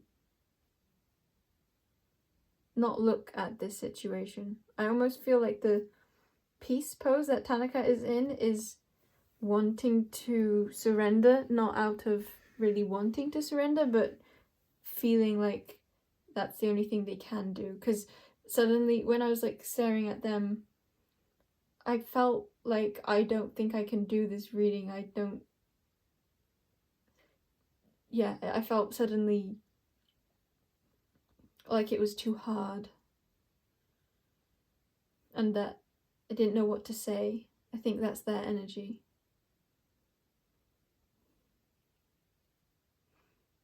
It's interesting because they feel like they appear to be very composed, or they appear to handle things very delicately or very majestically, but I think inside they feel more wrecked or more like this has been really difficult for them. I think they wish that like everyone would get along, or they wish that things were how they used to be, or they just wish things were better. I think they don't want to let go. I'm always seeing like this. I think they might put on a brave face, because with this Tanaka card, it's like he's in the Namaste pose. He feels very like he's appearing to be at peace, but I'm seeing it more like the bones inside of him have like disappeared, and he's almost like a statue, and that piece is actually like he's glued together the hands to like force himself to be at peace when actually I think this first one doesn't feel at peace. There might be like a sense of like a fake smile to do with the first one, or like gritting their teeth. I think they're really trying. They're trying to remain positive, or they're trying to handle it to the best they can. They might have a lot on their plate. I think their heart hurts over this. I think their head hurts over this too. They might feel exhausted also. Or just like they want to give up, or they wish that this hadn't gone the way it had.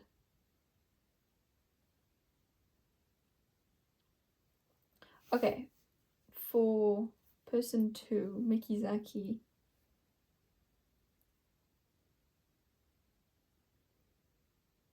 there's a sense of like wanting to find balance, wanting to smooth things over, wanting to keep it light. I think person 2 doesn't understand why it can't work out, because to them I think they can hold a lot, or they have a sense of balance within them. I think they feel quite content, or it's more like they don't. I think person 2 recognizes the like disruption or the lack of balance, but they see a vision of how it could work, and maybe sometimes they get perplexed in their mind of why that's not happening, or why it didn't happen that way. Or I think it's not about the past for them. I think they're more future oriented. They're seeing the possibilities, seeing what could be, seeing like why can't it work out this way. Like I think they're wanting to try. I think they haven't given up at all. I think person 1 might be trying to give things a try, but inside they already feel like it's a lost cause, and it's kind of a matter of time perhaps until things fall apart, or maybe depending on your situations, maybe they already feel like it has fallen apart. And then person 2 feels like they're not looking back at all and they're just looking forwards. They have a lot of optimism.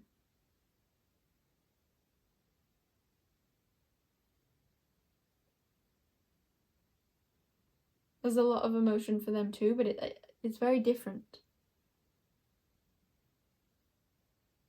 I'd say they feel less caged in.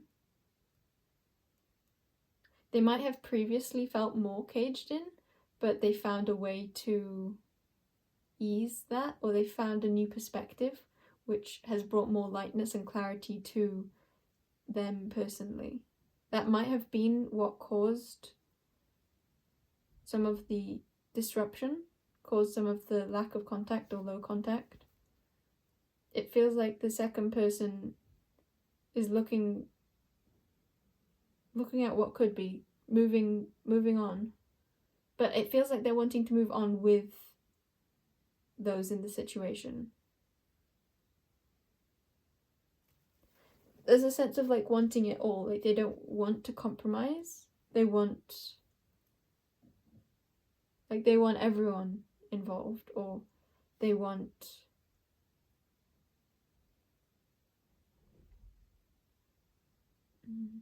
I think they want what came to mind was they want what's best for everyone, but I think it's more like they see the realm in which everyone could be happy, but it doesn't seem like the others are choosing that. And I don't think that they're kind of readjusting their minds, at least yet, to like the truth of what's really going on.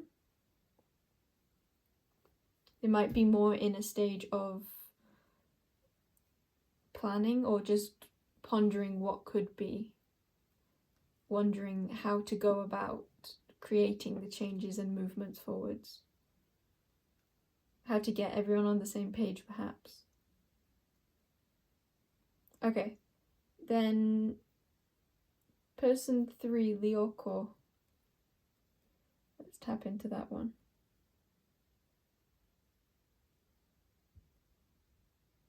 Theirs is the most confusing.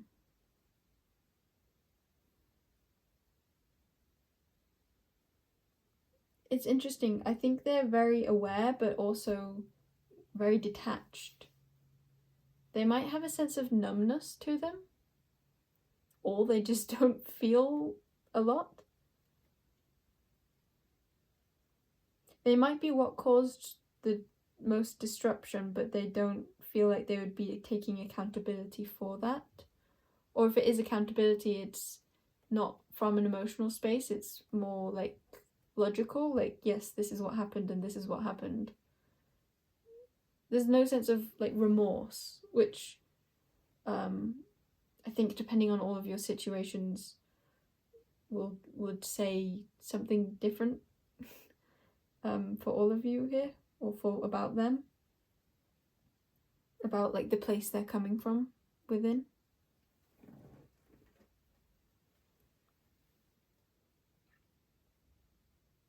Yeah, there's a sense of them,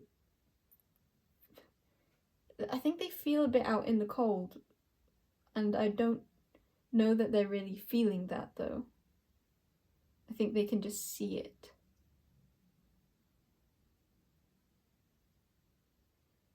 There's a certain gentleness to their energy, though I don't know that I'd call it like at peace.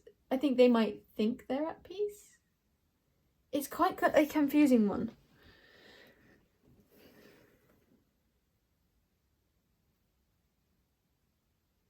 Oh, person 3 might be talking with person 1, but not with person 2. There's a sense that... Okay, I forgot that could happen. Okay. How do I deal with... What do I do now? I think that might be what the third one is questioning, like, what now? I think they're very logical. They would want to like see all the pieces and then make an approach that is most, I don't know how else to say it, most logical, that fits things into place, or that like gets rid of the faults or the old ways of being that weren't working. I think I might have said something to do with transformation. I'm seeing Mjolnir or whatever this one is called. Thuri says as the like Thor's hammer. It feels like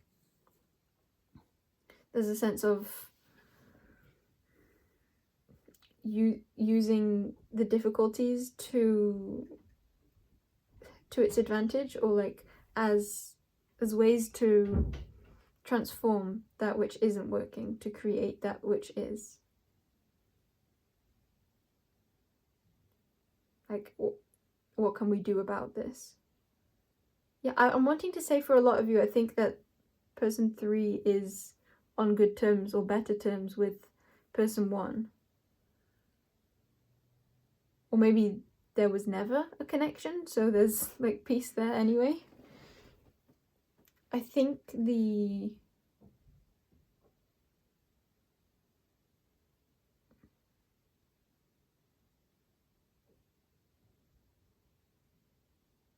difficulty is when I look over here, I think.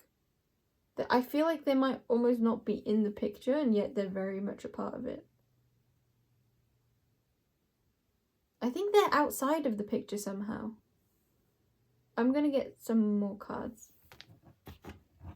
I shall move these to the side as much as I can get. Okay, cool. Let's get some combining energies.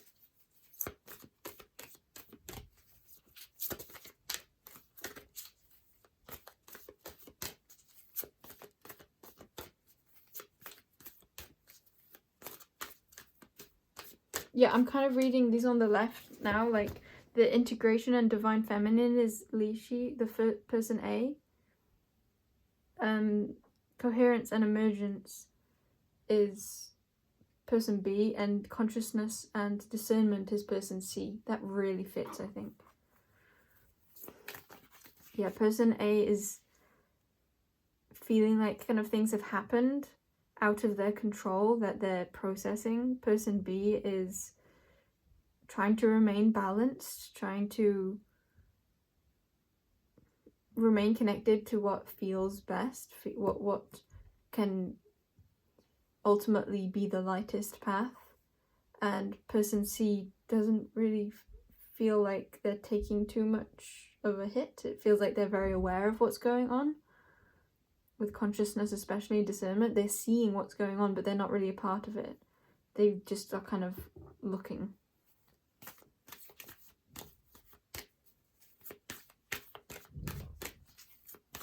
I'd say the most change is in person B. Actually, but it's like the change in person B is what's caused the change in person A. Because again, the person A feels like it's more things happen to them. Person B feels like they are more in creating energy. They're wanting to create expansion, movement, change. They're wanting to align more with maybe their inner child. And that's causing shake-ups in the groundwork of what once was. Okay, let's get connecting energies for person A and B. We have lion, fox. Should have done it the opposite way around. Golden Atlantean owl.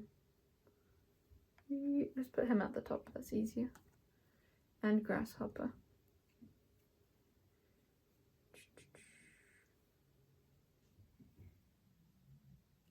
I think person A and B both know what is to come of this, or there's a sense of like seeing the future already. And I kind of said that with person A, there was like a feeling from them of it's just a matter of time. I think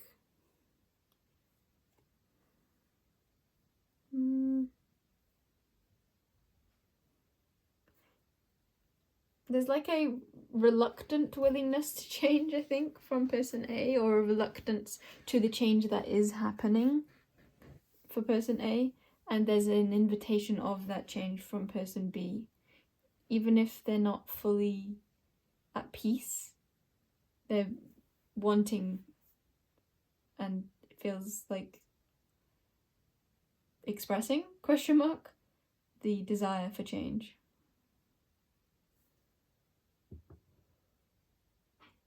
At least it feels like their actions, person B's actions, feels like they're aligning with that which they're moving towards, or that which they're wanting to create from their life for themselves. Okay, let's get conjoining energies for person B and C. We have causal snake. There's an intuitive understanding that all parties have here. We have Willy Wonka. There's that combined creative energy.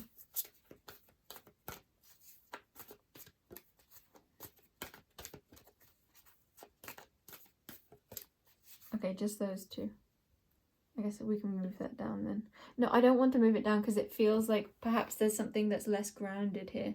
Even causal snake is making me think of it more in like the moon than it is on the ground. And Willy Wonka makes me think of that inventive energy that's so apparent in person B, that, and yeah, Kanata over here is even in the stars. It feels like there's not a lot that's really grounded with person B and C. Yeah, that inventive energy is like it's in the mind still.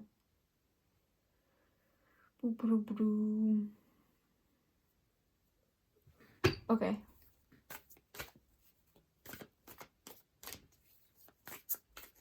And then person A and C. I don't know where I'll put, I guess I'll put that maybe on top of this. Person A and C. We have moving stag. Ooh, interesting. That's like a death. And coyote. Trickster energy.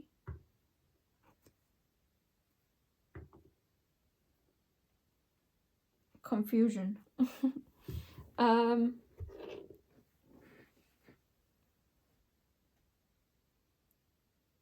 It's the in-between. Either there is no connection, maybe there never was, or there's just a really simple connection and nothing really is, like, things might be changing between them both, but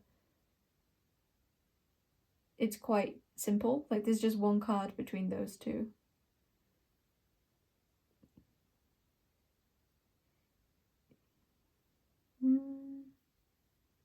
There might be, okay, they might be connecting, there might be spirit guides connecting them, or they might be spirit guides for one another.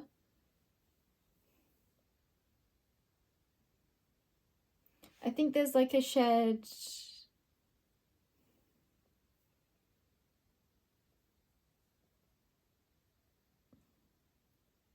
I don't know how to explain the feeling I just got. It's like it's just a shared feeling of... I heard lack. I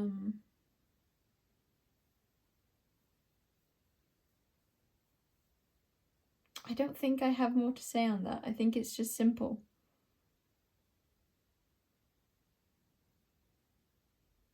I feel like I also haven't said much. So yeah, me saying that now. Yeah, it feels like there hasn't really been much between those two. Okay, I'm gonna clear the table and then see if there's more guidance for... No, I'll get cards, just flop them on top wherever they want to land. I'll do more character cards. Actually, yeah, we'll see if what else what else wants to be said about or for person A. Okay, we have Roger and John Maru.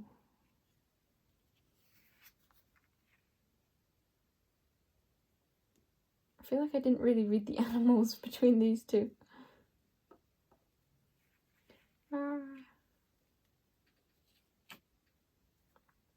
Okay.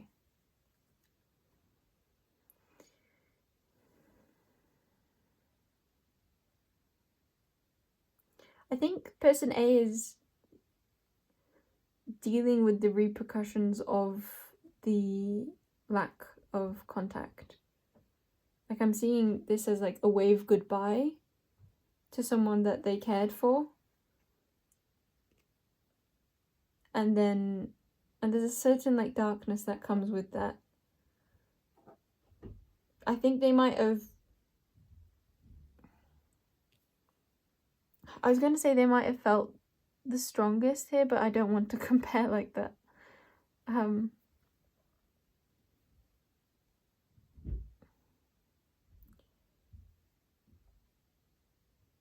Roger then just made me think of like all these bits and bobs, like there's things to do or clean up, or there's a lot on their plate to sort through because of this. They might feel a bit scarred too, and like they are focused on healing, and maybe focused on like wondering like, okay, who am I now? Outside of this, who am I? Or maybe some of them also looking at their options, like, okay, what can I do now? Or who do I want now? Who do I want to be now? Yeah, like a what's next? Like after the processing and the feelings, what shall I do? What do I need to be doing now?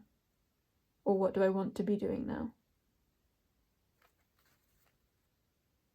Yeah, in what area of life that is, I think ranges for all of you watching. Okay. Is there things to be said about person B? Are there things to be said about person B even? Going from is to are. That could be significant. We have she-san. Person B has more of a casual feeling to them, but also like they're ready. I think they feel focused. I'm kind of getting lifeline upside down, being maybe they already have healed, or maybe they're focused on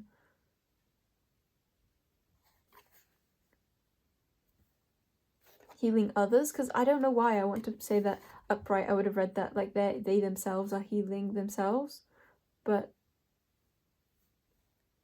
reversed kind of feels like healing others somehow. That's what that's making me think of. So they may be directing their love elsewhere. Anything more about person B? Yeah, they feel like they have a plan or a focus. I'll look at what came up, but okay, we have Cecilia, Himamori, Luna. They might be expressing a lot. They might be playing games even is coming up, because maybe that's a lot of this, because Lifeline is from a character from a game. Cecilia and Luna both are Hololive. I don't know what to call them. They're people who play games, characters who play games. Then Oboro.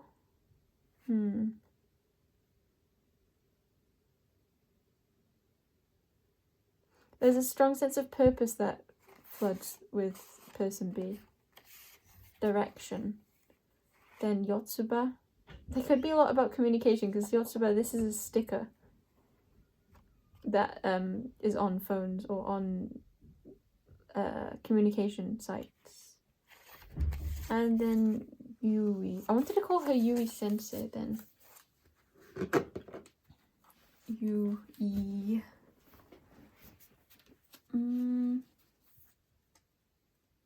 Yeah, I feel like they're buckled up or buckled down. They're in creative mode, I think. Or they're like on a roll somehow. They're creating change. I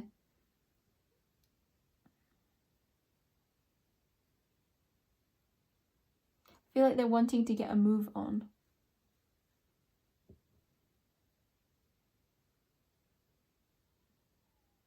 I do feel a lot of emotion for both.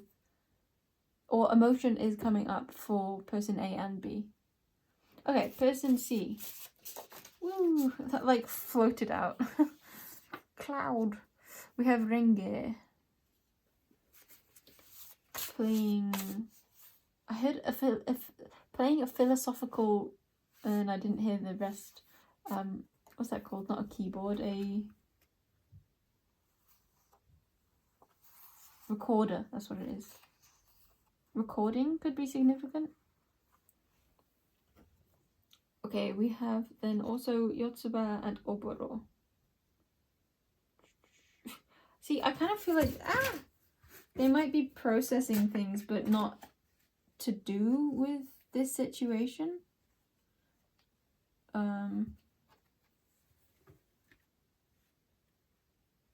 Maybe they feel that's a similar point of focus that person B has. But theirs came out, which is the interesting part. All the cards flopped on the floor. I'm just going to try and receive them. I'm holding their rune, that's why. Yeah.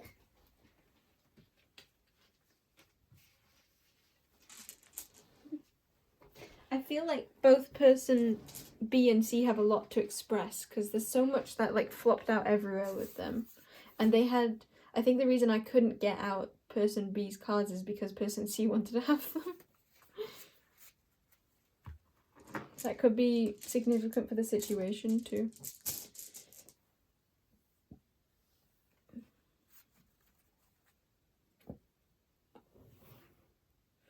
Okay.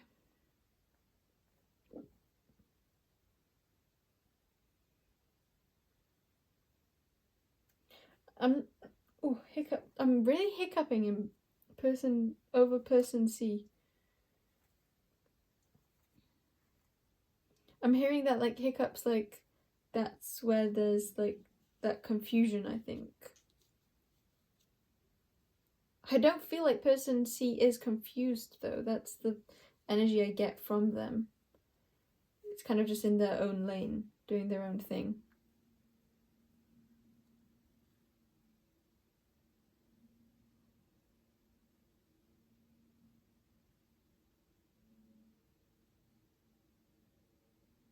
Yeah, they feel quite solitary.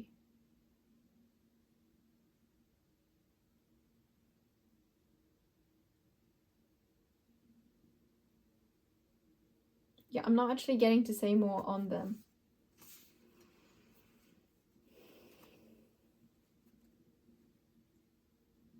I think that's it for your reading, pile 2. Yeah, I don't know what else to say. I don't know if that's just person C's energy. So I'll pack away. If you feel like leaving, bye-bye. Otherwise, maybe we'll see if something else wants to come out. I don't think so, though.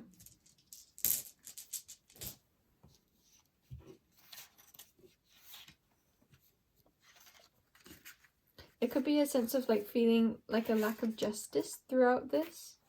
Because I was just going to say, I feel like I didn't do justice to this reading. Something along those lines.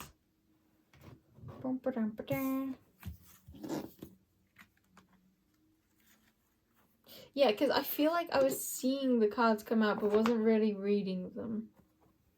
I was more just saying the energy I was feeling.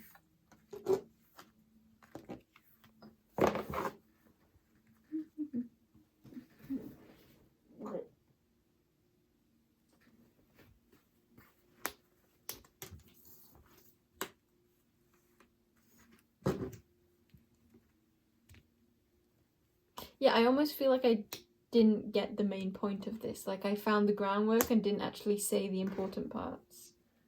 So I wonder if that's what's going on here. Like, like a shared understanding, but not actually saying the important parts. With this being like a no contact situation, it could be that there is like everyone knows what's going on, but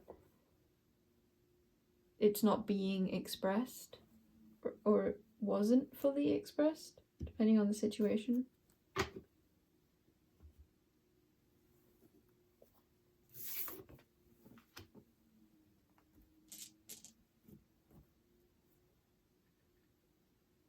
Okay, I'll put the fluorite away now.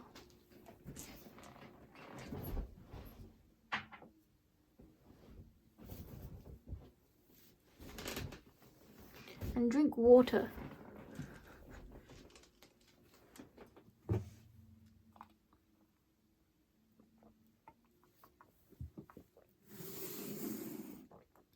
There might be like a decision to change energies quite significantly with Pal 2, because I felt like it would have continued on if I didn't do something about it.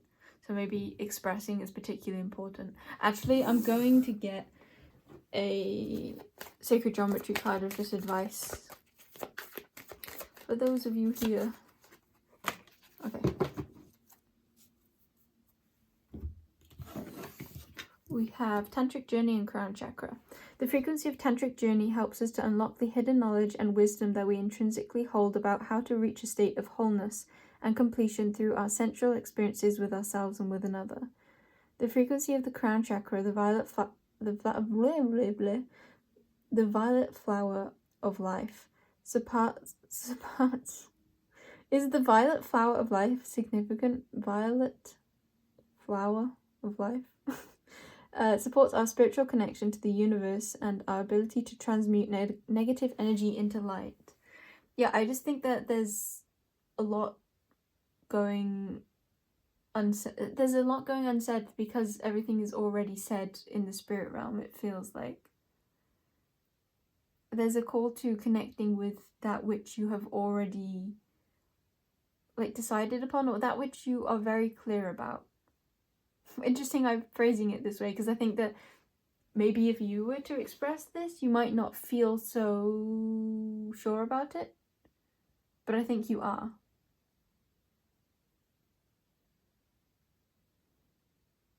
I feel like you feel very, like you know, like how to go about your business now.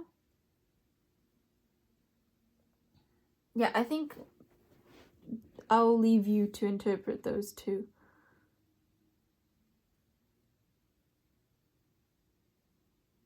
Yeah, okay.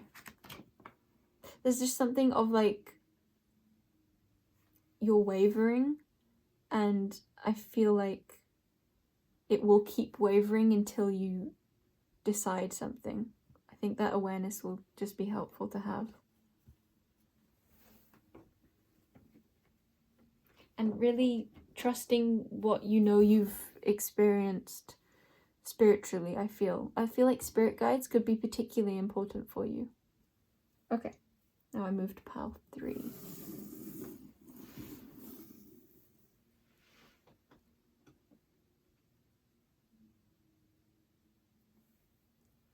Snake and fluorite.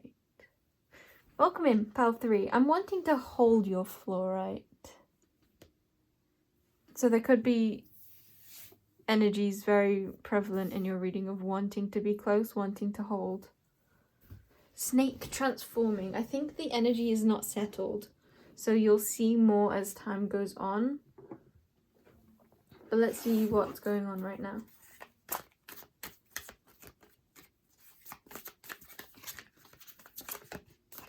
No contact situation. We have red panda.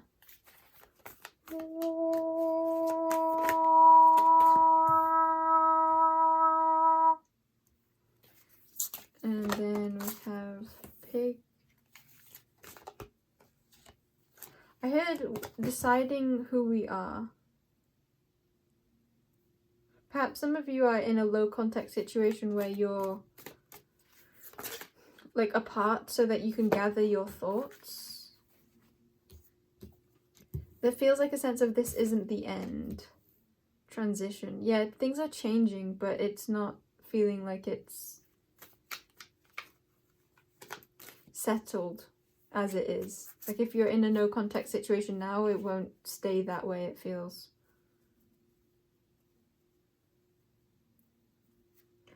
I think there's processing going on. And with bat too, there's a lot of, and with snake, there's a lot of transformational energy here. Back of the deck is sheep. Okay, I like this energy. I wasn't too sure about continuing from pile 2 or if I needed a break, but this energy is easy. Let's use this deck. I also feel drawn to noting that I'm not doing this like selectively. I'm not seeing like individually what's going on. I think that that is showing that there's a very much shared perspective going on. Feels like both finding, or all involved, finding oneself, and that is creating the change that then when you do connect, it will be from a solid place within oneself, within each of you. We have Rowan Tree and Orion. Yeah, there's like a self-exploration feeling. Back of the deck is Bay Laurel, which makes me think of like prophetic insight of knowing what's ahead, or like a shared understanding of what's going on already. Let's get some... Let's move these around. Okay.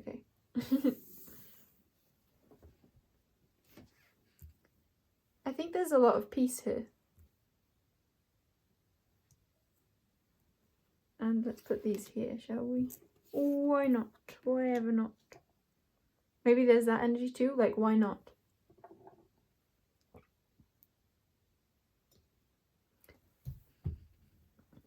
And let's get some character cards.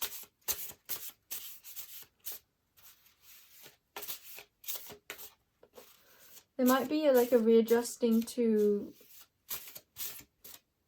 a belief in oneself, because I've got highlighted my solar plexus. But actually, I think that could even be that I got a little bit brought out of your energy. This isn't really brought out of your energy, but I got brought to my own energy, the energies I'm connected to right now. And that has to do with the solar plexus and a bit of anxiety. Maybe that is in here. But I think it's relevant for me to note that even if it isn't your energy of anxiety and processing feelings of worthiness, which does go with pig, and I feel like a lot of this. But I think it's so relevant for me to say I can feel my own energy here, because there's so much clarity here, or there's so much peace. Like there's so little energy for me to read that I'm feeling my own space. I'm looking in my own room. Yeah, it feels like there's a lot of clearing going on, and maybe you're at the very tail end of that for both of you.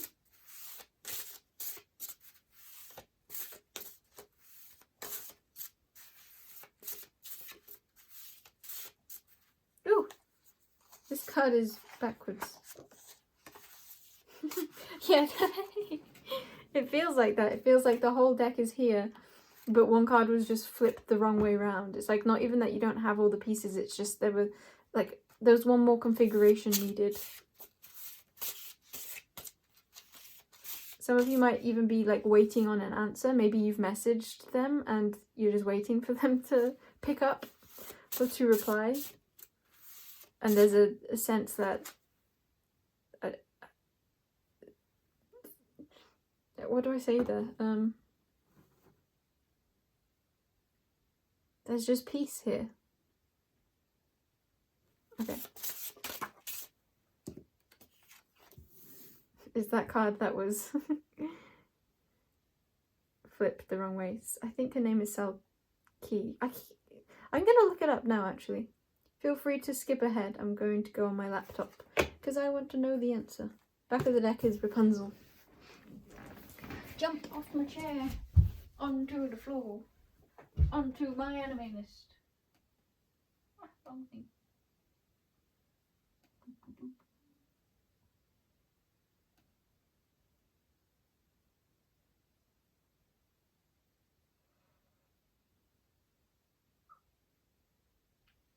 Salty Stirlington.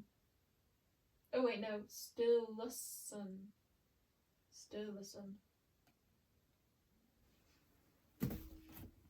Perhaps. I'm kind of wanting to say something like there might be lots of other characters who are relevant here, so I guess I'll use my Aina other character deck. But I kind of feel like they're more relevant to you.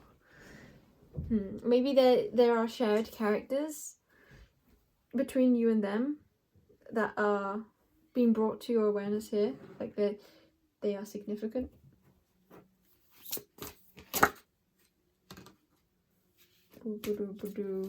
I think there's the last piece is something to do with mystery. We have Misa.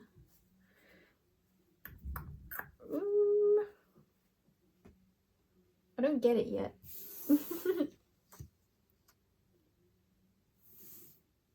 I like it, but I just don't get it yet.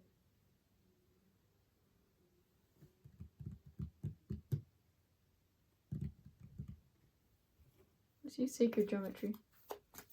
Oh, I really want these ones, actually. You might be feeling a bit restless or a bit like your mind is taking over more than your intuition. You might feel I think there's a sense of like incapability perhaps, because I was feeling unsure about using this deck, thinking like, I'm not going to be able to read anything off them. Like these Sacred Geometries, like they have words, they have colors, they have like particular meanings. Like I know what I'm getting with them, but with this it's like, these are just a bunch of lines. What do you expect me to do with that? I think you're being called back into like a natural state for you. Maybe it's more lighthearted, maybe it's less like boundaried, maybe it's more carefree. Maybe that is a part of this change between you both, that you're both wanting more freedom, or just that I really think that both of you are like finding a more expansive version of self, a truer version of self, and who you are when you then reconnect is so different to who you've been before. So it's like you're both discovering the new self with one another. Oh, I love that.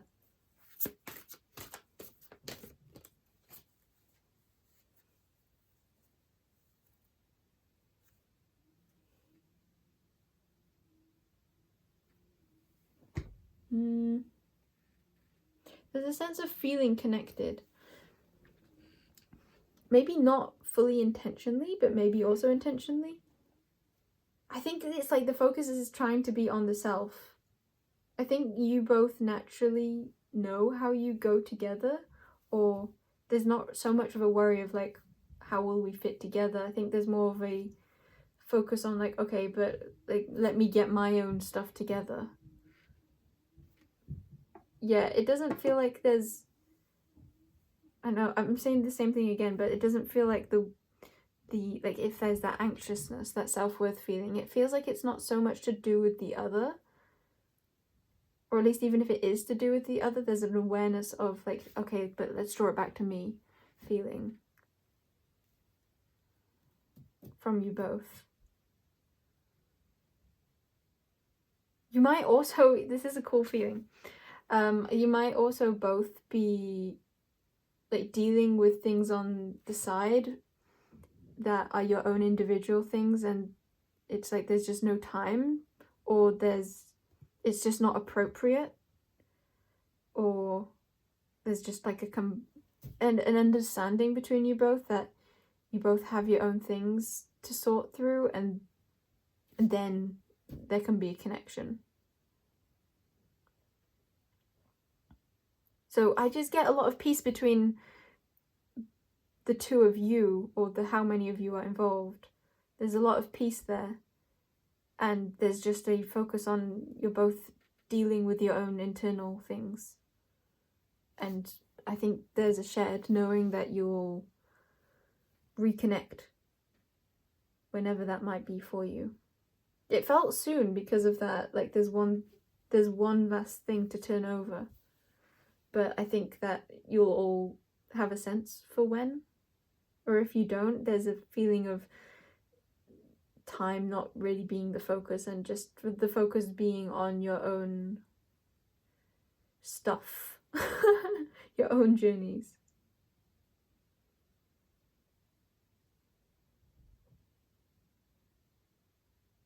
I think there's a shared balance, a mutual value for one another, and also a mutual belief system. Perhaps you both share a similar perspective on what is going on. Yeah, you both have a similar perspective of what's going on, which I think is centered around your own personal growth or your own divine intervention or divine being led, and that is creating a lot of change within you. Yeah, I think there's a lot of awareness that floods through both of you. There's an understanding at the heart and the mind.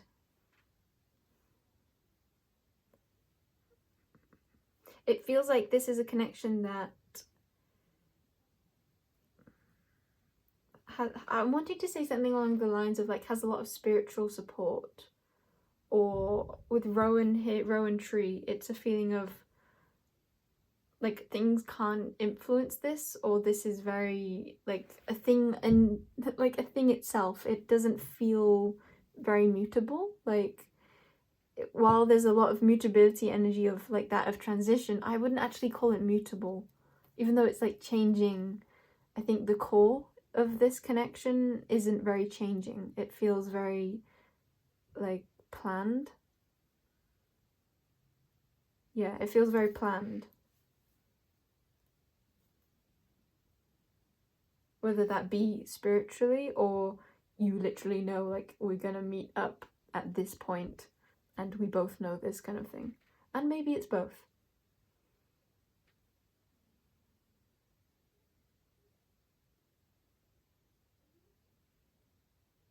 From Orion, I'm getting a bit of a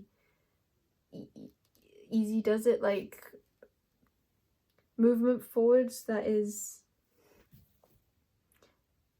both fluid and logical, and I don't know what else to say other than steady.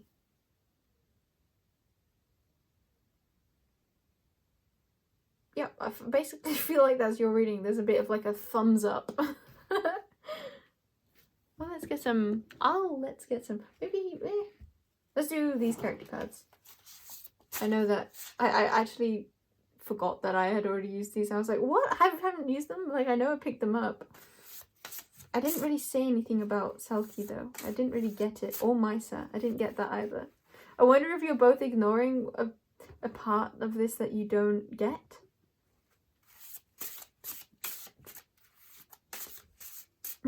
For some of you, I don't think this applies for everyone, but some of you have a shared understanding of the separation and a peace with that, but you don't understand what the other is working through, or you don't. It's you might get your part but not their part, or maybe you don't get either of your part. But I feel like you get your own parts, but maybe there's a mystery surrounding what's going on with them still. There's still a desire to know. There's still this desire here. Yeah. But also this is just getting to know oneself. Misa is making me think of she's a clothes designer, and it makes me think of trialing lots of different styles to find which one fits for you. And with that transition of bat and snake energy of changing, things dying out, and that's what this Selkie, I forgot her name again, Selkie or Seltie? I think it's Seltie. I remember it has the C at the start. There's so much death here. Death, rebirth, recreation of self. And then a combining based off the new selves.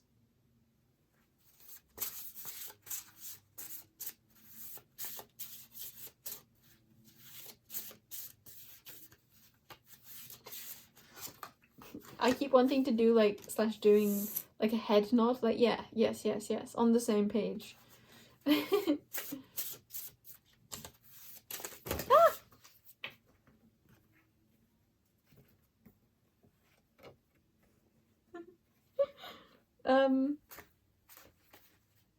The cards all spread out and flumpled over. One sec, let me get the ones that dropped on the floor. Tanaka and Yotsuba. The cards all came out when I was thinking, like, there's such a shared love here that I don't think I was like honing in on. Like, there's that shared mental understanding, but also shared love. And I wasn't gonna say it. I don't know why. I wasn't like in the feeling. I was just kind of thinking it. What now? Is that part of this? All the things that I just said? Knowing that knowing the shared love, but not saying it, just thinking it, and I forgot the other thing I said. But the cards came out because I wasn't gonna say it, and then it's like, oh, okay, I will say it then. Okay, we have Boston as a baby. I'm being drawn to his name, which is Yusuke, I think. Which I never think of. Like, I don't try to think of it. It's not like a forgetting, it's just a not thinking of. Back of the deck is Noi. Okay. What do we have here? I mean, not... I meant to say Boston is making me think of delving into the subconscious. He has a thing where he puts on his glasses. But actually, and basically like a deep meditation feeling.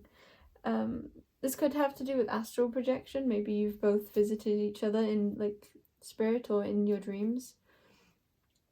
What was the other thing? Yeah, but about his name, I'm being drawn to more of like a sad backstory that he has that I never really think about.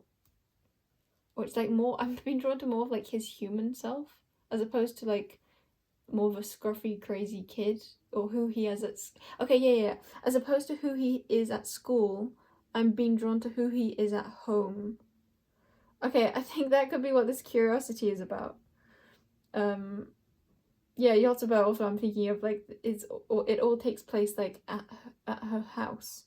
I know that's not actually true about the manga, but I'm saying it. Yeah, there's a feeling of like wanting to know the other side of them. It's like perhaps you've got to know one side of them a lot. Yeah, and same thing with this rebirth energy. It's I want to know the rest. I want to know more. Like possibly to do with like who they are at home. Maybe you have a strong idea of how they are in social circles or at work. But again, not at home.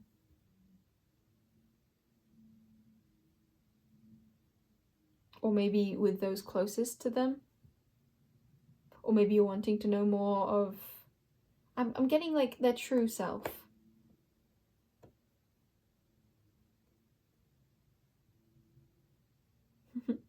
I'm being so drawn into his eyes.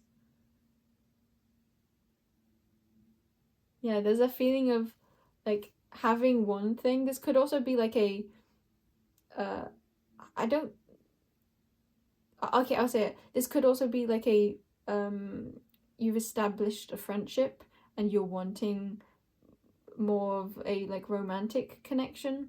There's a feeling of regardless of what type of connection this is, it's a like I want more.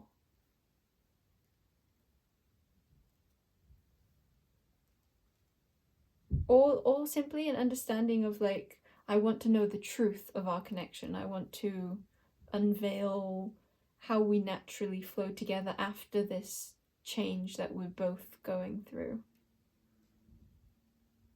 Yeah, I think there's an openness from both of you two, or all of you, to finding and discovering what the natural settling into energy would be, or will be, after this shift. Yeah, okay, I'm gonna end your reading there, Pal 3. That was a short one. I feel like the one that I would have wanted to be in for the longest was the shortest one. But there you go. See ya.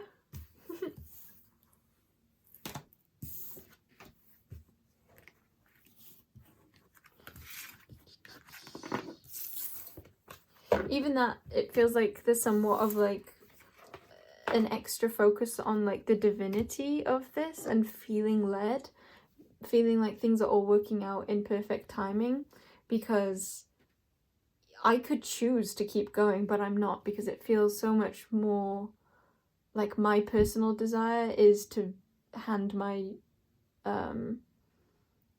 like flow of life more to like my soul as opposed to my more humanly ego self.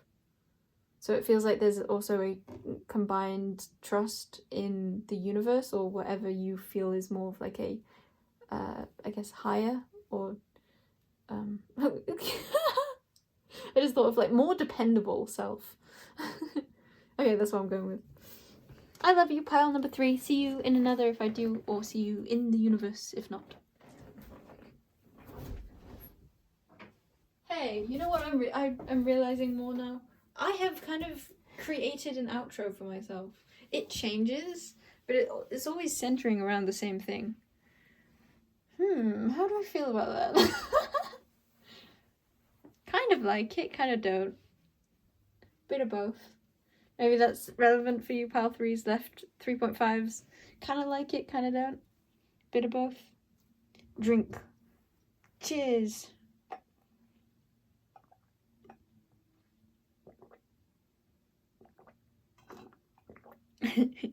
I'm in the mood now of just wanting to like bring in things that I'm seeing around my, I was gonna say house then instead of room.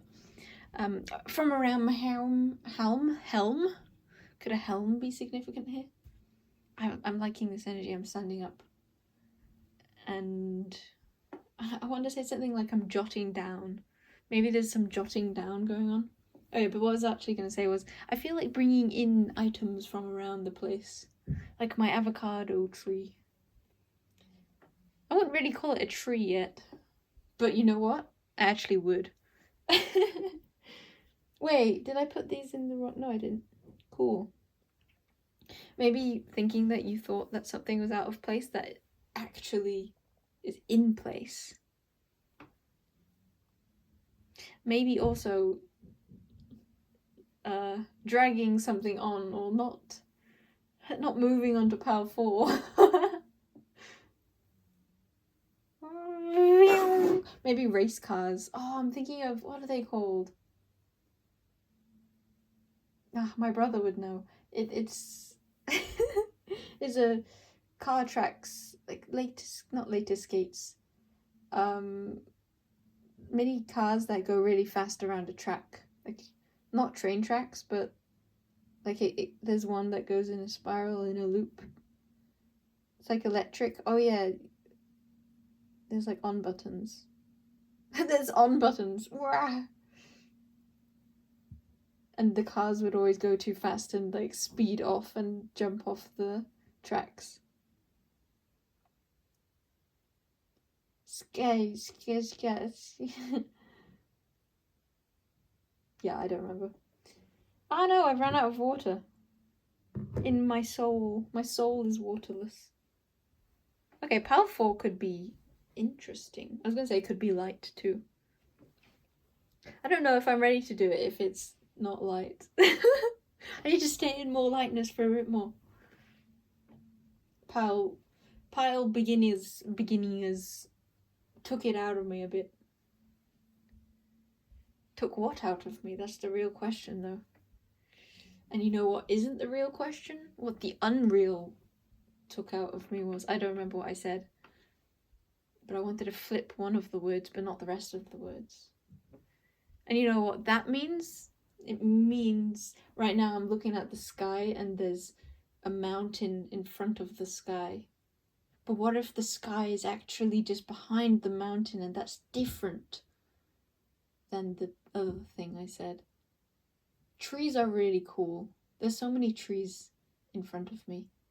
But what if but what if they're not really in front of me and they're actually behind me, but my perspective has only come in from in front because my eyes are what I'm seeing through and saying is my vision. But what if my vision is actually everything and I'm just using a tiny, tiny portion of it and saying that's what is in front of me?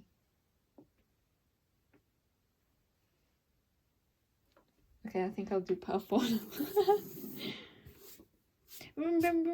I want candy. I haven't wanted sweets for ages. I really do feel like sweets right now. Like a mawam. That's like just the only one I can think of.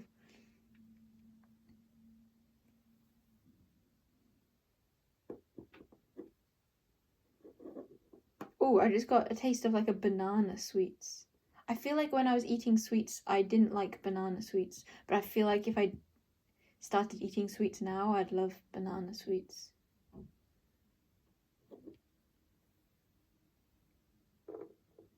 Something that you used to... Is that part 4 or before? I think it's a combination. I want to do this standing up, but I'm also like slightly conscious there's someone mowing the lawn in front of me, and I don't know, they can maybe see me when I'm standing up, which I don't really care about. Don't really care about this. But also I'm getting really distracted watching. I'm such a people watcher. But I'm only like recently allowing myself to people watch. Because before I would have been too insecure about that. Too feeling like I have no right. I have no right to look where I want to look. Okay, let's move. This goes with my life. Welcome in pile number 4. You have the right. You have the right to live your way. Let's get these cards. Oh, I love these cards in your presence. I love how things can change depending on the surroundings, or yes, depending on something.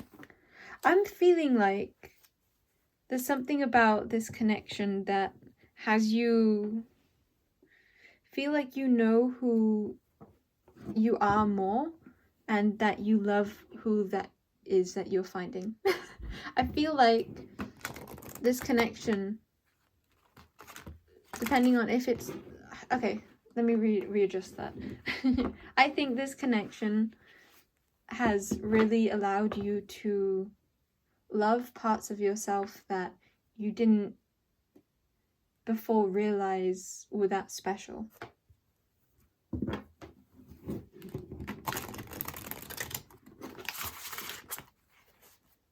I also want to note I'm standing up for your pile, which I'm enjoying, but I'm also just starting to like crouch down, and now I'm standing back up and remembering I don't need to be crouching down. I like this card. I'm wanting to leave it on the more like tree looking side. It's like an inventive kind of tree. And this one. We'll do both backs. Yeah, there's a sense of finding your own depth with this connection. And finding the depth of them too. Could have to do with across time. Maybe you're connecting with lots of different aspects of them or of yourself, seeing how you have evolved in comparison with your different stages of relationship with them. Maybe you've watched each other grow up in some sense. Or you've just been connected to different aspects of one another. I feel like across time is significant.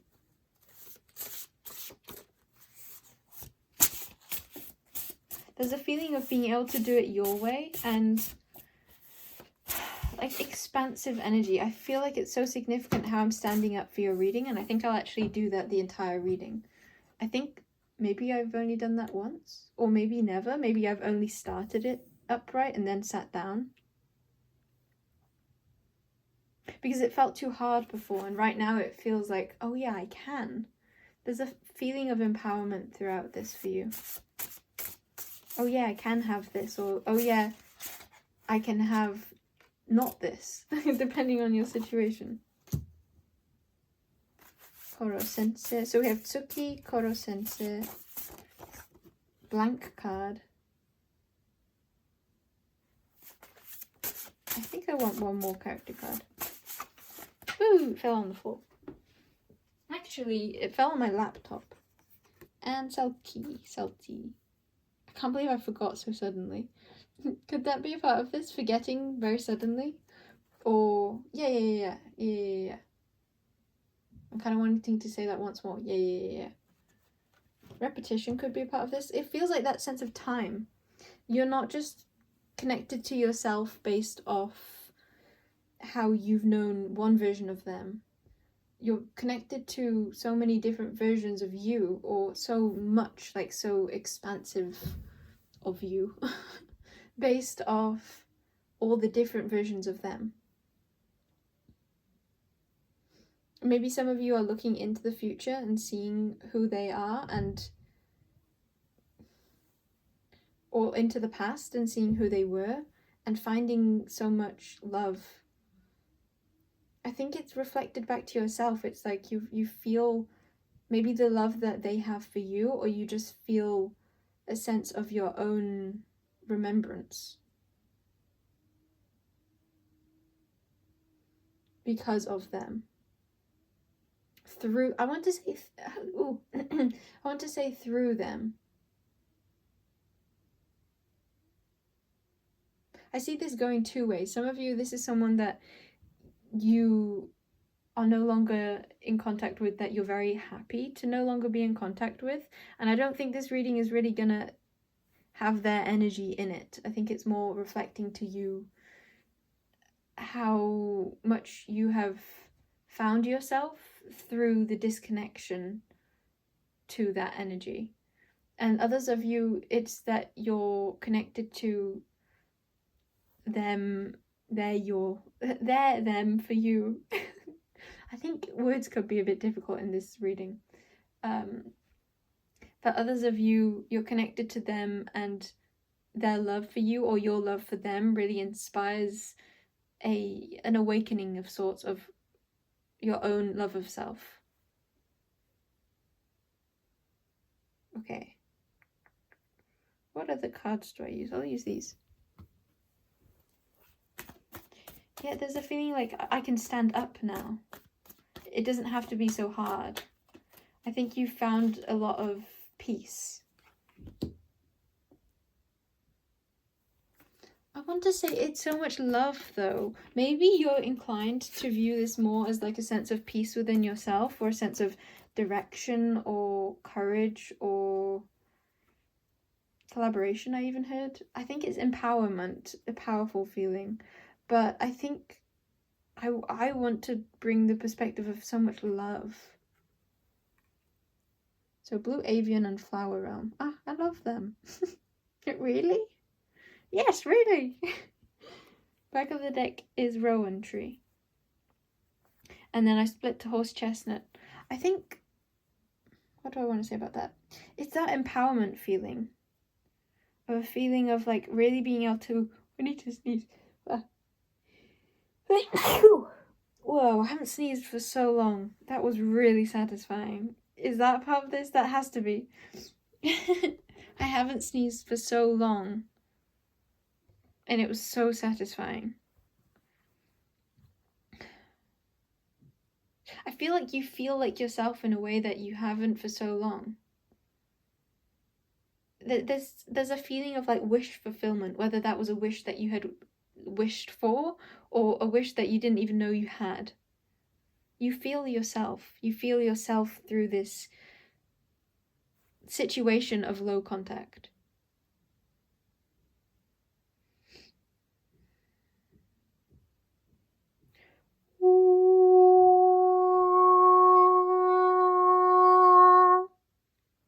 I heard the word regeneration. Hey, that fits Koro Sensei, because I think if he gets his arms like chopped off, they'll just immediately grow back. He's very hard to kill. Despite his name, Koro Sensei, which is like death teacher. I know that's not the normal way to take it, but that could be something to do with this pile too. Not the normal way to take it. Like a situation that usually you wouldn't expect to feel this from, but you really do. Like this no contactness. It's like you would think that that would typically take on a heavier energy, but actually you're feeling so much love through this.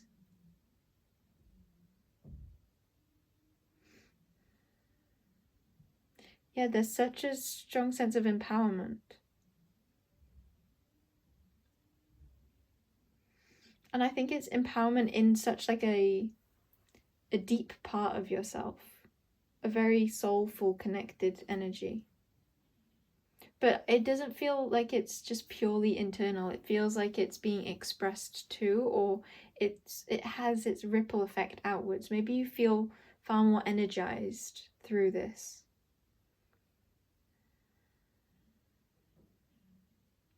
There could be a sense of leadership that this has brought to you too.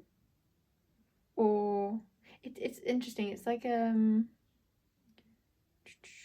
leadership that was like thrust upon you somehow, or others being inspired by this. Because I'm seeing Koro Sensei, I feel like he didn't, I don't know if this is true, but what I'm seeing is that he didn't choose to be a teacher. It's just that that was like a role that was given to him. I'm seeing Tsuki as a character who is very like in her own element, her own power, and protects those that she's surrounded by, but it's more like they choose to follow her as opposed to her like having sought them out. And like her gaining her degree of like inspiration through difficult experiences that she'd gone through. And then Salty feels also like she's a very mysterious character that can be looked up to, also a bit feared, but ultimately it wasn't really a choice, or like she tries to stay in the shadows, or something about it feeling unintentional in some way. And maybe even a desire to not have this. Yeah, it does feel like there's it's like a silver lining feeling of like there are clouds, there is difficulty that has been experienced through this, but that has blossomed into, I heard creativity, but that has blossomed into what you've now come into. I haven't been reading the blank card. The simple way to take it is a renewed sense of self. Also possibly the feeling like you are far more free than you once felt. The ability to direct your life more intentionally. I think the world feels more open to you. I feel like you saw your life going in one direction, and now this no contact or low contact situation has affected your entire life, the entire way that you view what you can do or who you are. Some of you, there's a small synchronicity, or there's asynchronicity for some of you of writing, like taking up writing, that is really significant for you.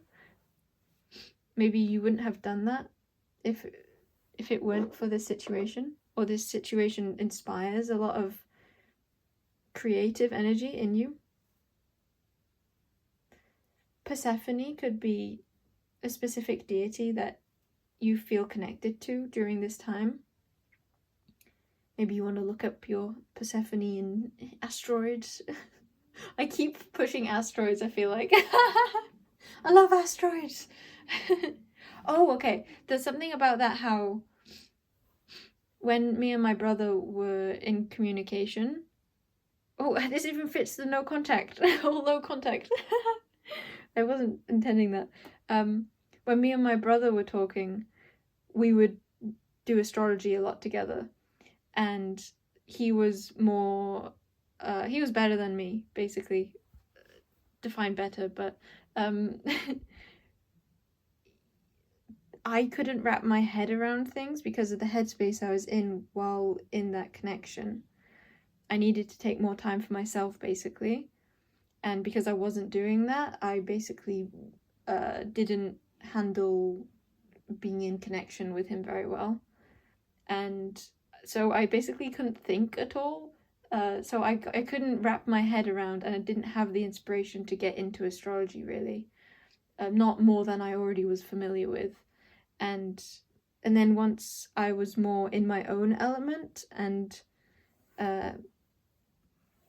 had my brain back, over the course of like lots of different things, I found my love of astrology again, and it brought me back into loving astrology. I think that wasn't the purpose of what I was trying to say there.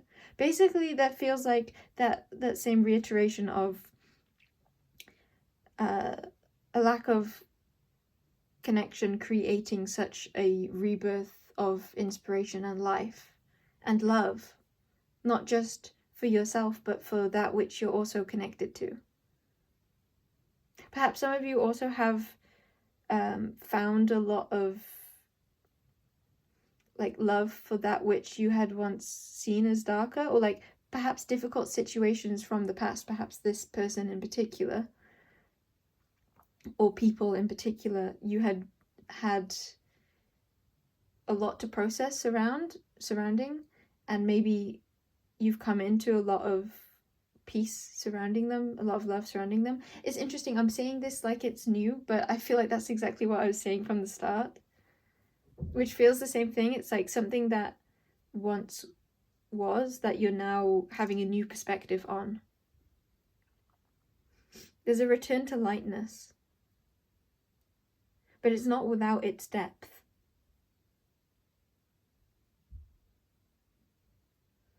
There's a strength to this and a fullness that it imbues into all that you create. I feel like creativity is very important here, wanting to be highlighted a lot. Let's turn these back ones over now. I feel like you have a lot of energy to give now, because perhaps this person was a focus of a lot of your energy, and without them you feel like you could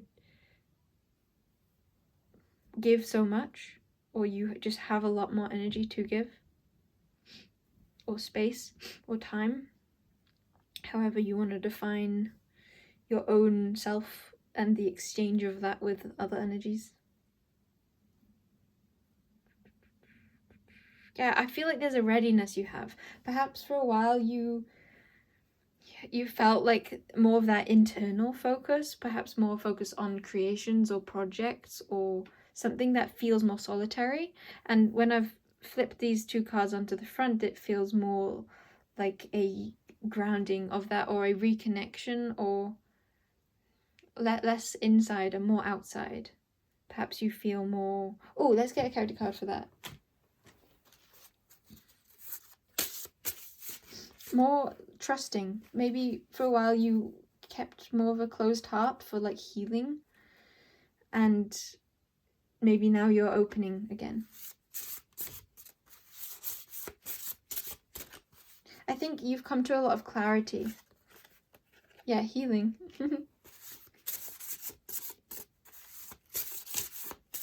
Yeah, love to give. Maybe you feel on the border. I feel like it's... red and green could be significant. Yeah, that's making me think of the root and the heart. Like a grounded sort of, I'm ready to love in the physical.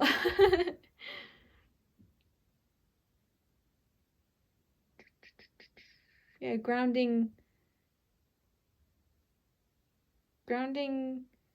more of what you want your life to be.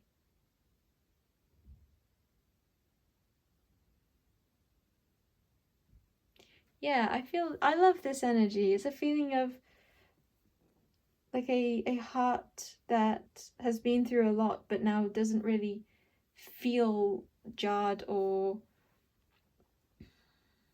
it doesn't feel wounded. It feels healed. It feels ready to trust, ready to love. I love this energy. I wasn't expecting this. Maybe that's a part of this. Not expecting to feel so ready, or not expecting to feel so much love. Simply put. I kind of want to zoom this in just a bit.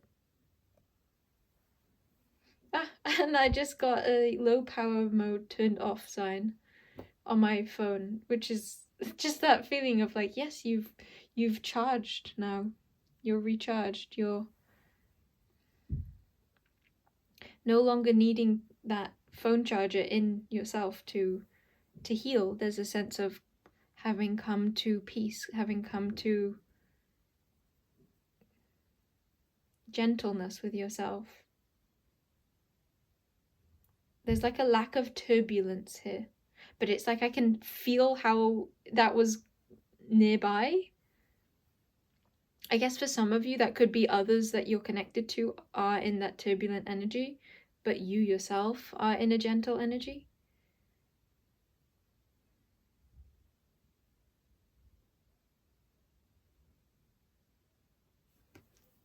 Let's get some sacred geometry cards, then maybe some number cards. We have change. Divine masculine. Yeah, that's that grounding energy. It's no longer just in your, like within. It's physicalized. It's tangible. It's seen. It's actions that come from this space.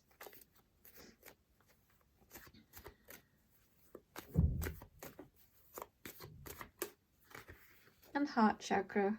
I love this. I also don't feel like reading these cards, which I like too. Back of the deck is realization. That's that same thing of like grounding all those knowings, or all those like things that you've been processing, having that be like in your body as true.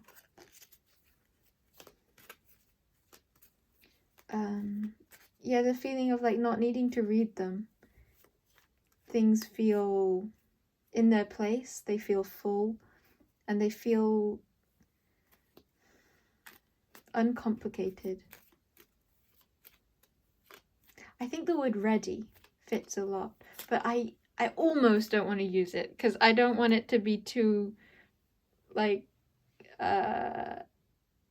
energetic, because this feels so like relaxing, blankets, warmth.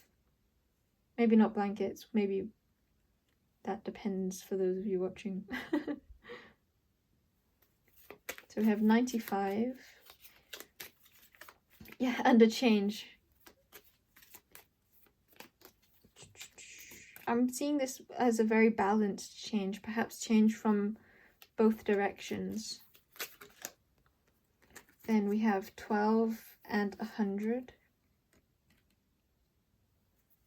That's such like a cycle completion feeling.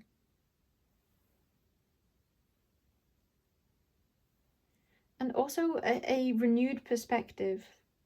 Like something that you haven't seen before, it feels like. Because I'm seeing this 12 as, initially I was like, yeah, 12, like the 12 can speak a lot to the end of a cycle, like in astrology. But then I thought, wait, is that actually what I think? And I'm thinking actually it doesn't, it feels like the end of a small cycle to me. And I haven't really discovered what I feel about that. So mainly I'm saying with this energy, it's like I feel a fullness. I feel a what is that? Like a sense of agreeing part way, but the rest of the way wanting to discover what that is.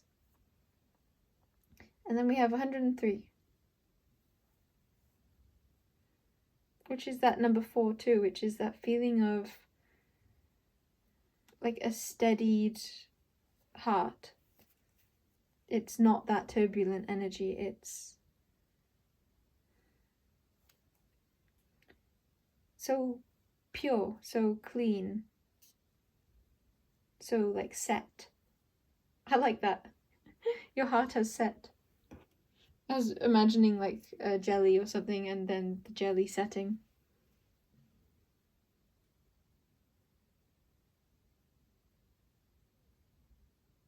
There's so much love here. I love this. And it feels so abstract too, I want to note. I don't know what I want to say about that, but it just feels so abstract.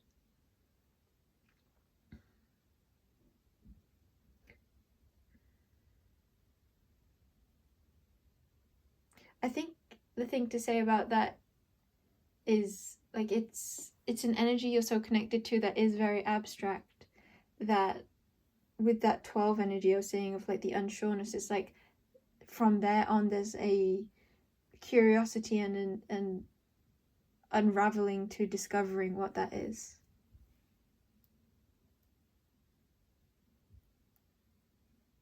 Or discovering how that abstractness becomes grounded, becomes more rooted. Like what happens next feeling. Oh, I love that for you. What happens next? I think there's like a tingling heart, like sweetness of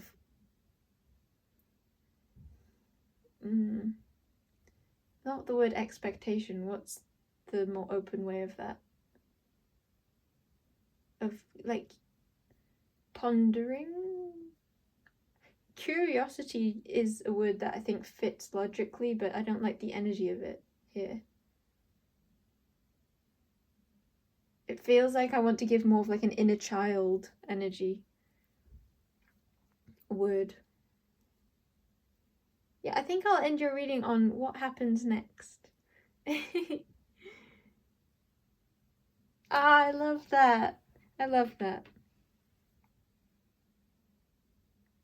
Watch as your life unfolds from here. With so much more love in your experience.